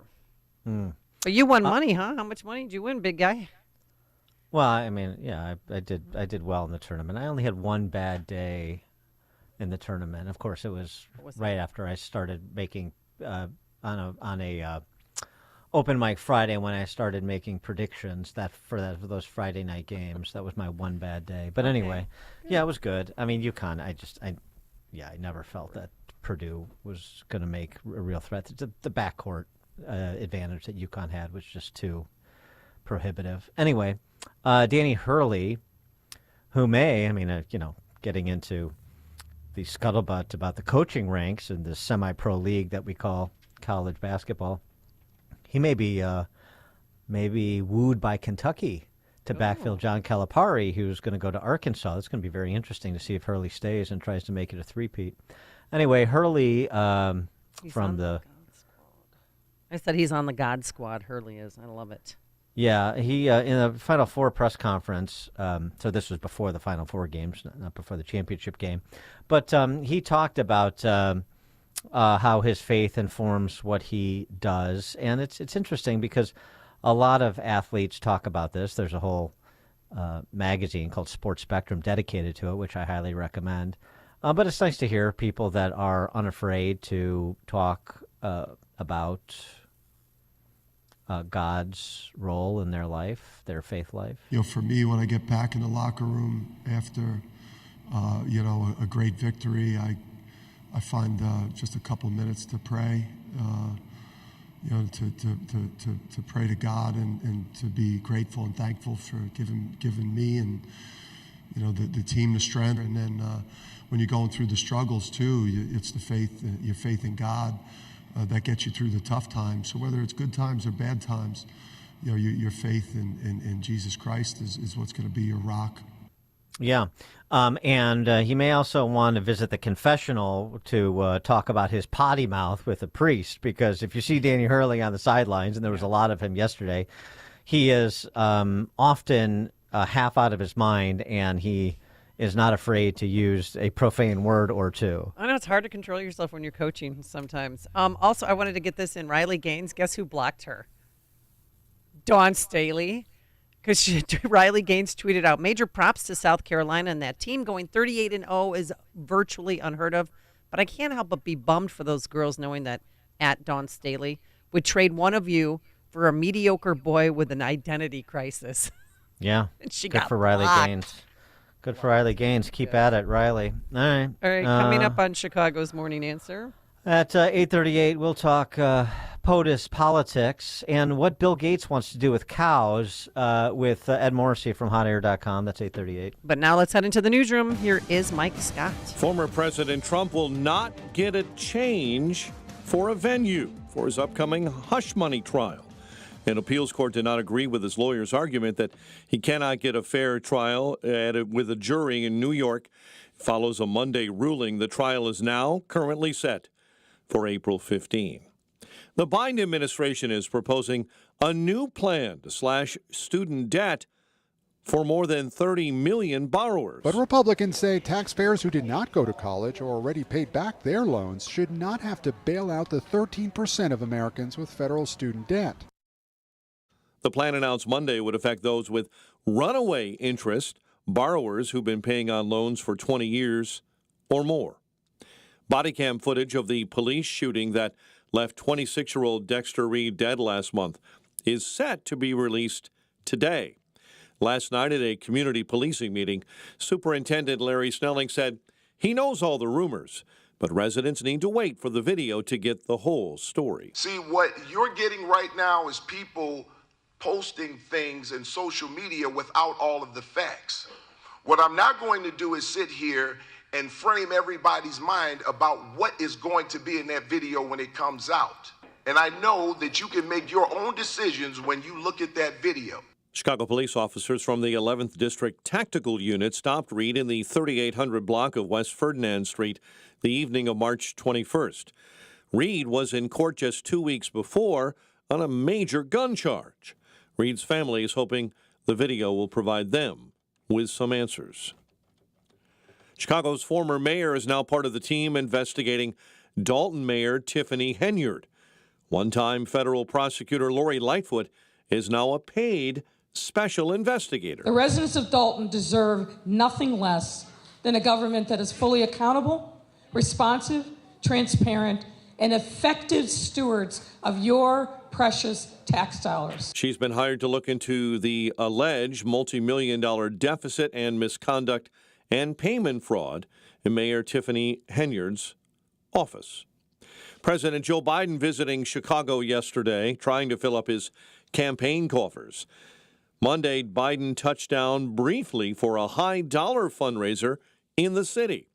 At DNC convention headquarters in the West Loop, the chair of the Congressional Black Caucus, Nevada Representative Stephen Horsford, headed the Chicago Spin Room, saying the president wasn't courting billionaires in Chicago. The contrast is very clear. The president and the vice president have tremendous support, small dollar donors from all over the country. Meanwhile, the former president, Donald Trump, gets a couple of his billionaire friends together because he promises them more tax cuts. Over the weekend in Florida, former President Trump's presidential campaign netted a record $50 million at just one event. Guardians beat the White Sox 4-0. Sox have dropped 5 straight and fall to 1-9. Cody Bellinger drove in 3. Dansby Swanson had a 2-run triple. Not enough. Padres rally from down 8-0 to beat the Cubs in San Diego, 9-8. News is delivered by Quick Delivery Service. Visit quickdelivery.com when you need same-day delivery of your routes. Ground delivery when you need it. From safe, licensed professionals at quickdelivery.com. And a check of traffic and weather is on the way next on AM 560. Charlie Kirk says this is just the start. President Trump heard the demands of the grassroots. Over 60 people are expected to be fired, terminated, or asked to resign. There is a firing spree going on right now at the RNC. Now, this is just the beginning. The Charlie Kirk Show. Afternoons at 1, right before Sebastian Gorka at 3 on AM 560. The Answer. Balance of Nature's fruits and veggies supplements. Changing the world one life at a time. My name is Annie, and I have been taking Balance of Nature for over 2.5 years. I mean, this one thing I told my son, I said, if anything ever happens to me, the one thing I want is my Balance of Nature. I don't care if I don't have anything else, but you make sure you order that for me every month. I tell everybody about Balance of Nature. I feel like everybody ought to take them. Start your journey with Balance of Nature supplements. Call 1-800-246-8751 or go to balanceofnature.com and sign up as a new preferred customer. And for a limited time, get 35% off your first order, plus $10 off any additional sets with free shipping and our money-back guarantee. Go to balanceofnature.com or call 1-800-246-8751 and get this special offer by using discount code CHICAGO. From breaking news and weather across the country to insight from the brightest minds in conservative opinion, it's Salem News Channel. Home to the biggest shows on TV, like Sebastian Gorka, weekdays at 3 p.m. Eastern, followed by Stacey Washington at 5. Join SNC, where facts are sacred, critical thinking is celebrated, and the pursuit of truth is unwavering. Watch Salem News Channel free now on Zumo Play. Learn more at snc.tv/Zumo.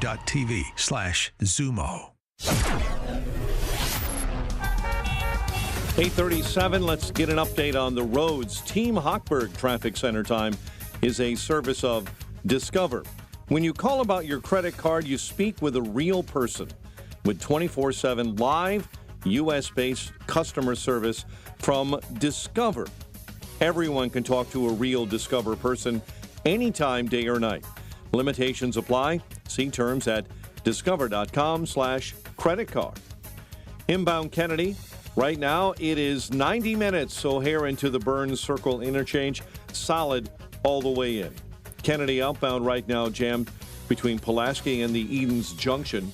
The ICANN, an hour 20 from 390 into the old post office. Dan Ryan, accident, 2 left lanes blocked, inbound between the Skyway and 47. Accident on DuSable Lakeshore Drive. It's on the southbound side, just south of Monroe. Chicago's Morning Answer continues next. AM 560 Weather Center forecast.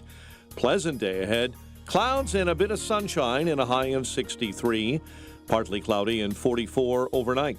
Currently 52.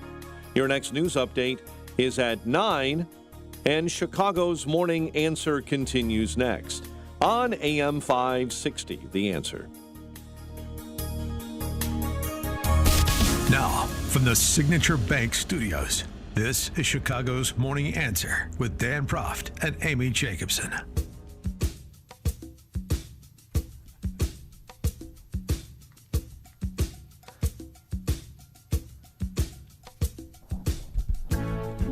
Top of the morning, Dan and Amy. So Bill Gates is blathering on again. First, he wants to buy up and cut down millions of acres of trees in the Pacific Northwest to bury said trees to reduce carbon emissions on the planet. An idiot. Now he has also turned his sights on cows. He's long had his sights on cows, but he's speaking more openly about them now that he's not so saddled with having to save the world from COVID.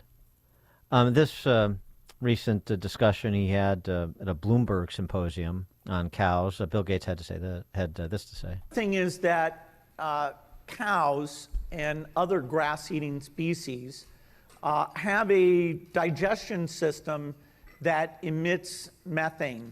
And methane is a very powerful greenhouse gas. And so cows alone account for about 6% of global emissions. And so we need to change cows, just cows alone. Yeah, we need to change Stop cows. farting.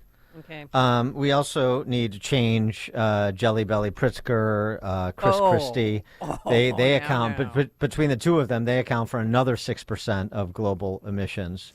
So we need to fix or change fat politicians too with glandular problems. Right. I mean, why do rich people think they're so smart? Like Bill Gates during that whole COVID, I mean, he acted like he was a pathologist, an entomologist. He was everything you needed him to be. Pulmonary specialist. I mean, he was so, like, I don't even know what the word is. I was just disgusted with his behavior because people that have money think that they can tell other people what to do. This is not going to be central to the presidential campaign, to this election cycle, this issue, this eco-hysteria. But, I mean, it does dance around the margins of just a culture that it traffics in, apocalyptic nonsense. And that's part of, I think, what perhaps a lot of otherwise commonsensical people trying to navigate their way on this mortal coil are getting frustrated with. I'm having to indulge this sort of silliness while I'm barely making ends meet, and I'm just tired of dealing with unserious people. Trump's antics aside, I want serious public policy that addresses my very sober concerns and challenges. Maybe, it just sort of fits into the tapestry of idiocy.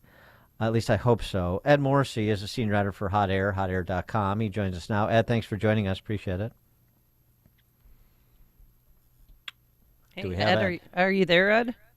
I'm here. Can you hear me? Oh, yeah. Yep, got you now. So what about that? What about, some of these issues that are not sort of central, but when you add them into regulating the temperature of my home and how much water I can use to clean my clothes and whether I can have a hot water heater and so on and so forth, it does sort of start to add up, perhaps. Well, it certainly adds up. And this is part of there's a very big issue here, which is the regulatory state. And it has gotten out of control. And this is one of the things the Supreme Court's going to be talking about, or it's going to be deciding in this term, probably in a couple of months, is the Chevron doctrine, which has to do with how much deference to pay the regulatory state when looking at their regulations and whether or not they fit within a congressional mandate. And it looks like the Supreme Court's going to toss out that Chevron doctrine, which has been in place for about 40-something years, I think, or so, which gives them extreme deference. And the court, I think, is tired of the deference, and I think they're going to start holding their feet to the fire. But the problem really is is that Congress has just ceded a lot of its legislative responsibilities to the executive branch, and that's what agencies are. That's what this proliferation of agencies does, is it takes them off the hook for difficult decisions. Congress would never pass a law that says you have to only wash your clothes at 90 degrees, right? Because nobody would vote for that. Well, maybe not nobody. Very few people who are responsible to voters every 2 or 6 years would vote for that, because it would anger the voters and they would throw them out. So how do you get that type of stuff passed? You pass the legislative responsibility off to unelected bureaucrats, lifetime bureaucrats, and let them write rules that that basically replace legislation. It really is unconstitutional. It is a dodge, and it's one of the reasons why Congress doesn't do anything these days. That's by design. They don't want to hold tough votes, because tough votes means accountability. And this is exactly what you get. And what we're seeing is just some of the ridiculous aspects of this. And I was reading somebody, and I'm sorry I can't credit who it was, but I thought it was very insightful. And the person was saying, look, they've been regulating businesses like this for decades. We're only really noticing this now because they're starting to regulate personal individual lives like this in the same way that they've been doing with businesses, and now we're noticing, and it's kind of late in the game, but at least it's a wake-up call. I wanted to get your reaction to President Trump's statement on abortion yesterday, essentially saying we got Roe overturned. Dobbs is the law of the land, thanks to me and my Supreme Court nominees. And this is what pro-lifers wanted for 50 years, fought for 50 years, overturning the bad law of Roe v. Wade. So you have that now, and this has to be fought out in the states. And he then had to take out after, well, he didn't have to, but of course he did, took out after Lindsey Graham and Margie Dannenfelser from Susan B. Anthony list, who suggested that he should have supported some federal abortion ban after so many weeks, 15 weeks, let's say. Did Trump strike the right note on that issue? Does it dull the blade of the pro-abort left when it comes to that issue in swing states? Well, look, I'm not necessarily crazy about his statement yesterday, but it's very consistent. I mean, this is what he was talking about before Roe v. Wade was overturned. It's what really most conservatives were talking about, too, is overturning this and returning it to the states. And I think maybe trying to do something at the federal level is a bit of a backtrack on federalism in this particular case. And that was what we've been arguing ever since Roe v. Wade and Planned Parenthood v. Casey came down, is that this is really, it's not covered in the Constitution, so it's not a federal issue. That's always been the general principle that's animated the legal effort to overturn Roe v. Wade. I certainly think it's a political calculation. I think what he's trying to do is he's trying to reach for the middle before the election so that he is the moderate. And I think that that's not a bad strategy, really. I think it's a smart strategy. I know it's going to anger some pro-life activists who really want to see a complete end to abortion in the United States, and I completely understand that. But you know what? With all due respect to Margie Dannenfelser, and this idea that that's some sort of capitulation. That's not the real position of pro-lifers who want to see an end to abortion. Yeah, of course that's true. But you know what? She's promoting a 15-week ban, which is not her actual position either. That's a compromise position. So, I mean, the moralizing from Dannenfelser, who I respect, and of course I appreciate the work of the Susan B. Anthony list, but I mean, she's doing exactly what she's decrying when it's done with a different flavor. Right, yes. Yeah, I mean, she's looking for the possible, right? Right. It's the art of the possible, which is always the best path in politics, in electoral politics anyway. Now, you can argue on principle, no, you should do the fully principled thing, and you can do that, but you're not going to win elections that way on a hot-button issue like this, unless you have converted hearts and minds to that position, and we just haven't gotten there yet. So I think what Trump is I think Trump's taking a very practical approach to this, and I think it's a consistent approach to what he's always place that would overturn Roe v. Wade and return it to the states, and then let states deal with it on their own. To me, his statement the other day was he's against abortion. He made it clear that he was against abortion, but he thinks it's a state's issue, not a federal issue, and that's where it should stay. Well, he's been consistent on that. Would I like him with something more? Maybe as a really deeply committed pro-life person, maybe I would, but I think that that's probably the smart strategy in this case. Well, what's the left going to do now? Because in swing states, they put up banners saying if you elect Trump, he's going to ban abortions. Because they were looking for him to say he wants a federal ban on abortion. They needed that. They'll just lie. Yeah, right. Just lie in the media. There's always that option, right? Right. I mean, it's worked out pretty well for them so far, that strategy has, and I expect them to continue to do that. It hasn't worked very well for the media that keeps carrying that water, but it's working pretty decently for Democrats, especially in this particular issue. Despite his setbacks with motions to dismiss and in some cases, and motions to change venue in other cases, motions to recuse in other cases. What's your assessment of how the Trump trials are playing politically as they begin in earnest, at least in Manhattan? And of course, there's a lot of action, but I don't suspect most people are following the pretrial motions very closely. But particularly in Manhattan, as that trial is on the cusp of beginning. How do you think that it's playing politically? It seems to me that it may not hold as much a promise for the left as they thought it would. It may not present as much danger for Trump as I thought it would. Well, I think absent a conviction, I think we have to see what happens if a conviction results, and then that might change the game a little bit. But I think for the most part, the Bragg indictment has played out. The Fani Willis thing down in Georgia has played out politically as much as it's going to play for the left. It's already played. The only one I think that really is a risk politically and legally is the documents case in Florida, because there is a very clear issue there in misrepresenting to a grand jury that you've complied with a subpoena, and that is a pretty serious deal. You can argue about the documents all you want. I think he's got the wrong argument on the Presidential Records Act too. But we can argue that all day long. But you can't hide stuff from a grand jury subpoena and expect to not get indicted for it. And that's the only one I think that really has both a political and legal risk for Trump. Everything else I think is going to get wiped out in appeals at one point or another. But that one, I think it's unlikely to get to trial before November 5th. And that one also holds the most promise for a dismissal. The judge there, Eileen Cannon, has expressed more than a little skepticism, particularly on the issue after the Hur report on unequal application of the law. Well, I think that's on the issue of the documents themselves. I don't think that was on the issue of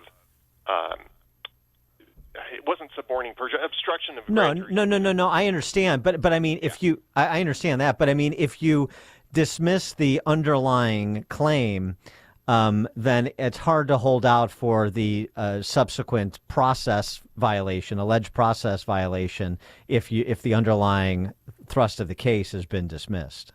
Well, I'm not an attorney. I didn't even stay at a Holiday Inn Express last night. But, well, then you can't comment. But I don't think that I think that there's some severability here on that. There is, but it just becomes a woefully weak case. Politically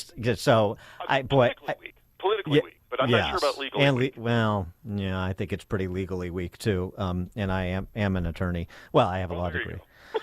So I hate to pull rank on you. That question. No, it's not. No, it's. But this is. It really is sort of a.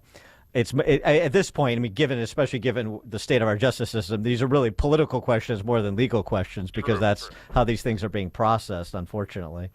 Ed Morrissey, he's a senior editor at Hot Air, hotair.com. Thanks so much for joining us as always, Ed. Appreciate it. Well, you guys are awesome. Thanks for having me on. Thank you. And he joined us on our turnkey.pro answer line.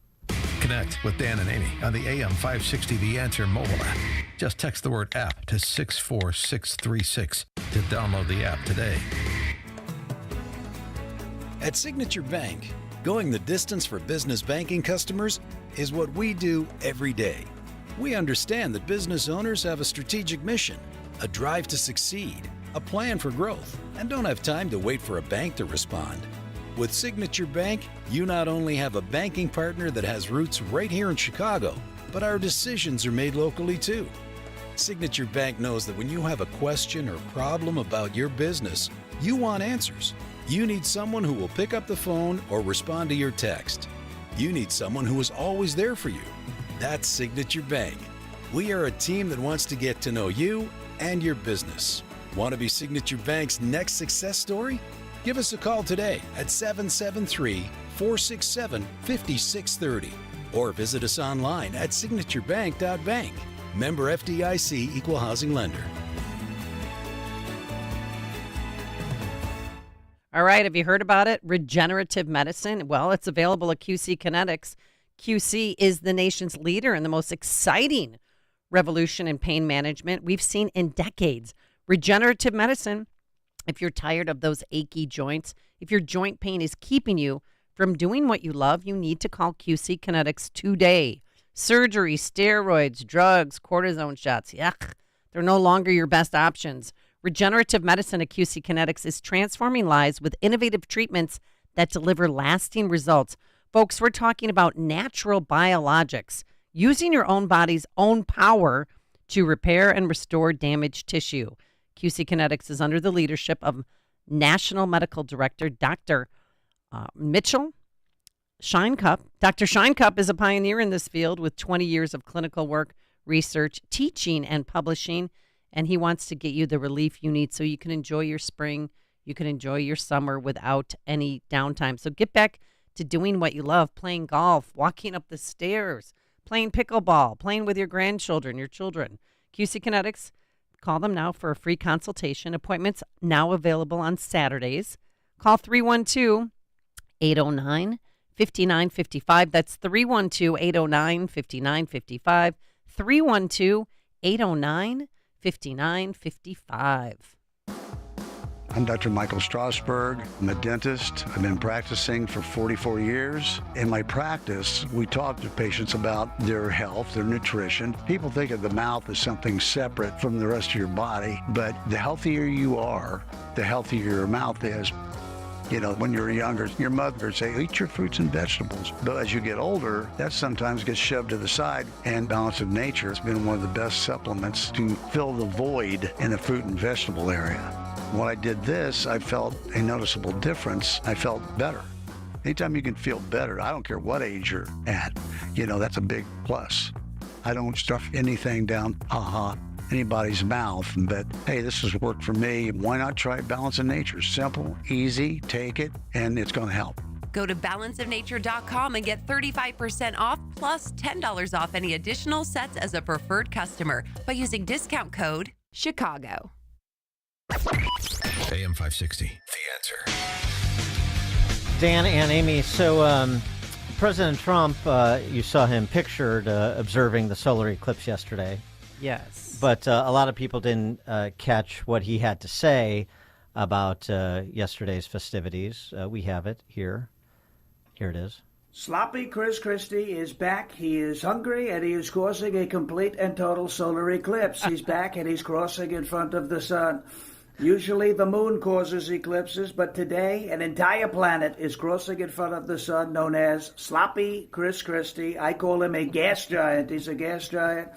And he's going to leave a shadow bigger than anybody's ever seen before. Right behind him is going to be huge. Remember, if you're watching the eclipse, only to observe Sloppy Chris Christie if you're wearing your beautiful glasses. It's not safe to look at Sloppy Chris without your glasses. It can cause permanent damage. He's, as I call him, rough on the eyes, very rough on the eyes. And don't get too close, because he's known to have what's called a gravitational pull. I saw it happen once. Somebody threw a tomato at him, and it's still going around in his orbit today. Last week, we saw a groundbreaking performance in New York City. Lizzo caused an earthquake, and today we're watching Sloppy Chris Christie cause a total eclipse. So be safe, God bless you, and God bless America, believe me. awesome. Sean Farish, who's the Trump impersonator par excellence. He's got the nasally thing right. He's got the breath. He's got the nasal intake right. She's very good. You're big. You observed the solar eclipse or the Chris Christie eclipse, as it were. Didn't you? Did, and I loved it because all the neighbors were out. We can finally see one another because in the wintertime, nobody talks to anybody. And actually, since COVID, hardly anybody talks to anybody anyway. Everybody was bonding out on the street. We were watching the solar eclipse, and it got dark in the house, so much so that Bubba thought it was dinner time, and he went over to his bowl, and he was smacking his bowl with his paw, and so we just fed him. Well, the thing, too, is... I tweeted out a picture of it, by the way, if you want to see it. In Chicago, the handle is suns out, guns out. So for 4 minutes, everybody put their guns down, too. Exactly. And then, of course, resumed right after it passed. But for 4 minutes, there was peace on the streets of Chicago. So that was a nice feature, too. It's a beautiful thing. All right. Thanks so much for making us part of your morning, part of your lives. Thanks to George Hoffman, who came back early from southern Indiana. He went down there with his kids. And George, how was your ride home real quick? How long did that? Took about a little over 9 hours to do a 3.5-hour drive. Yeah, well, that's what you deserve for doing something that's stupid. Thank you. I appreciate that. You could have You're just welcome. watched it on TV like we did. Thanks also to Quinn McCarthy. We're back here bright and early tomorrow morning at 5 a.m. Now into the newsroom we go. A man who took a nap during the eclipse. Here's Mike Scott. Sure did. Well deserved. Body cam footage of a police shooting left a 26-year-old man dead last month, and now that body cam footage is set to be released. Illinoisans already pay the highest property taxes in the country, but now legislation may have you pay more. WIND Chicago News Time, 9. They were tried separately, but are being sentenced together. I'm Dave Anthony, Fox News. James and Jennifer Crumbley sitting near each other in court now in Michigan. I know this is an emotional day for everyone. That's the judge who will sentence them up to 15 years in prison after hearing from the families of the students the Crumbley's son murdered in his school shooting. They have been held criminally responsible for, convicted of involuntary manslaughter for not doing enough to treat Ethan's mental illness and buying the gun used. He is now in prison for life. Ethan pleading guilty in October 2022 to 1 count of terrorism, 4 counts of first-degree murder, and 19 other charges. He is currently serving a life sentence without parole. 4 students were killed on November 30th, 2021, when he came out of the Oxford High School bathroom and opened fire in the hallway. Fox's Todd Pyro. More than a year after a train went off the tracks in Ohio, causing contamination, a planned payout. Norfolk Southern Railway agrees to pay $600 million in a settlement that, if approved by a court, would resolve all class action claims within a 20-mile radius from last year's fiery and toxic train derailment in East Palestine, and personal injury claims within a 10-mile radius of the derailment. Payments could begin by the end of the year. That's Fox's Jeff Manasso. Defense Secretary Lloyd Austin is testifying now at a Senate hearing into the administration's Pentagon budget request, but he's been interrupted a few times by pro-Palestinian protesters. Stop funding genocide in Gaza. I would direct the Capitol Police to remove the demonstrators. Right after Democratic Senator Jack Reed said that, and they were escorted out, Austin resumed talking again, urging Congress to approve new military aid to Israel and Taiwan and Ukraine, saying Russian President Putin is betting on the U.S. abandoning Ukraine, which Austin says would make the U.S. far less secure. America's listening to Fox News. Partly sunny skies, 53 degrees at 9:02 on AM 560. The Answer. Good morning. I'm Mike Scott. Body cam footage of the police shooting that left 26-year-old Dexter Reed dead last month is set to be released today. Last night, Superintendent Larry Snelling said he knows the rumors, but residents need to wait for the video to get the whole story. See, what you're getting right now is people posting things in social media without all of the facts. What I'm not going to do is sit here and frame everybody's mind about what is going to be in that video when it comes out. And I know that you can make your own decisions when you look at that video. Chicago police officers from the 11th District Tactical Unit stopped Reed in the 3800 block of West Ferdinand the evening of March 21st. Reed was in court just 2 weeks before that on a serious gun charge. Police are investigating after anti-Semitic flyers were found Monday morning in a section of Chicago's Lincoln Park.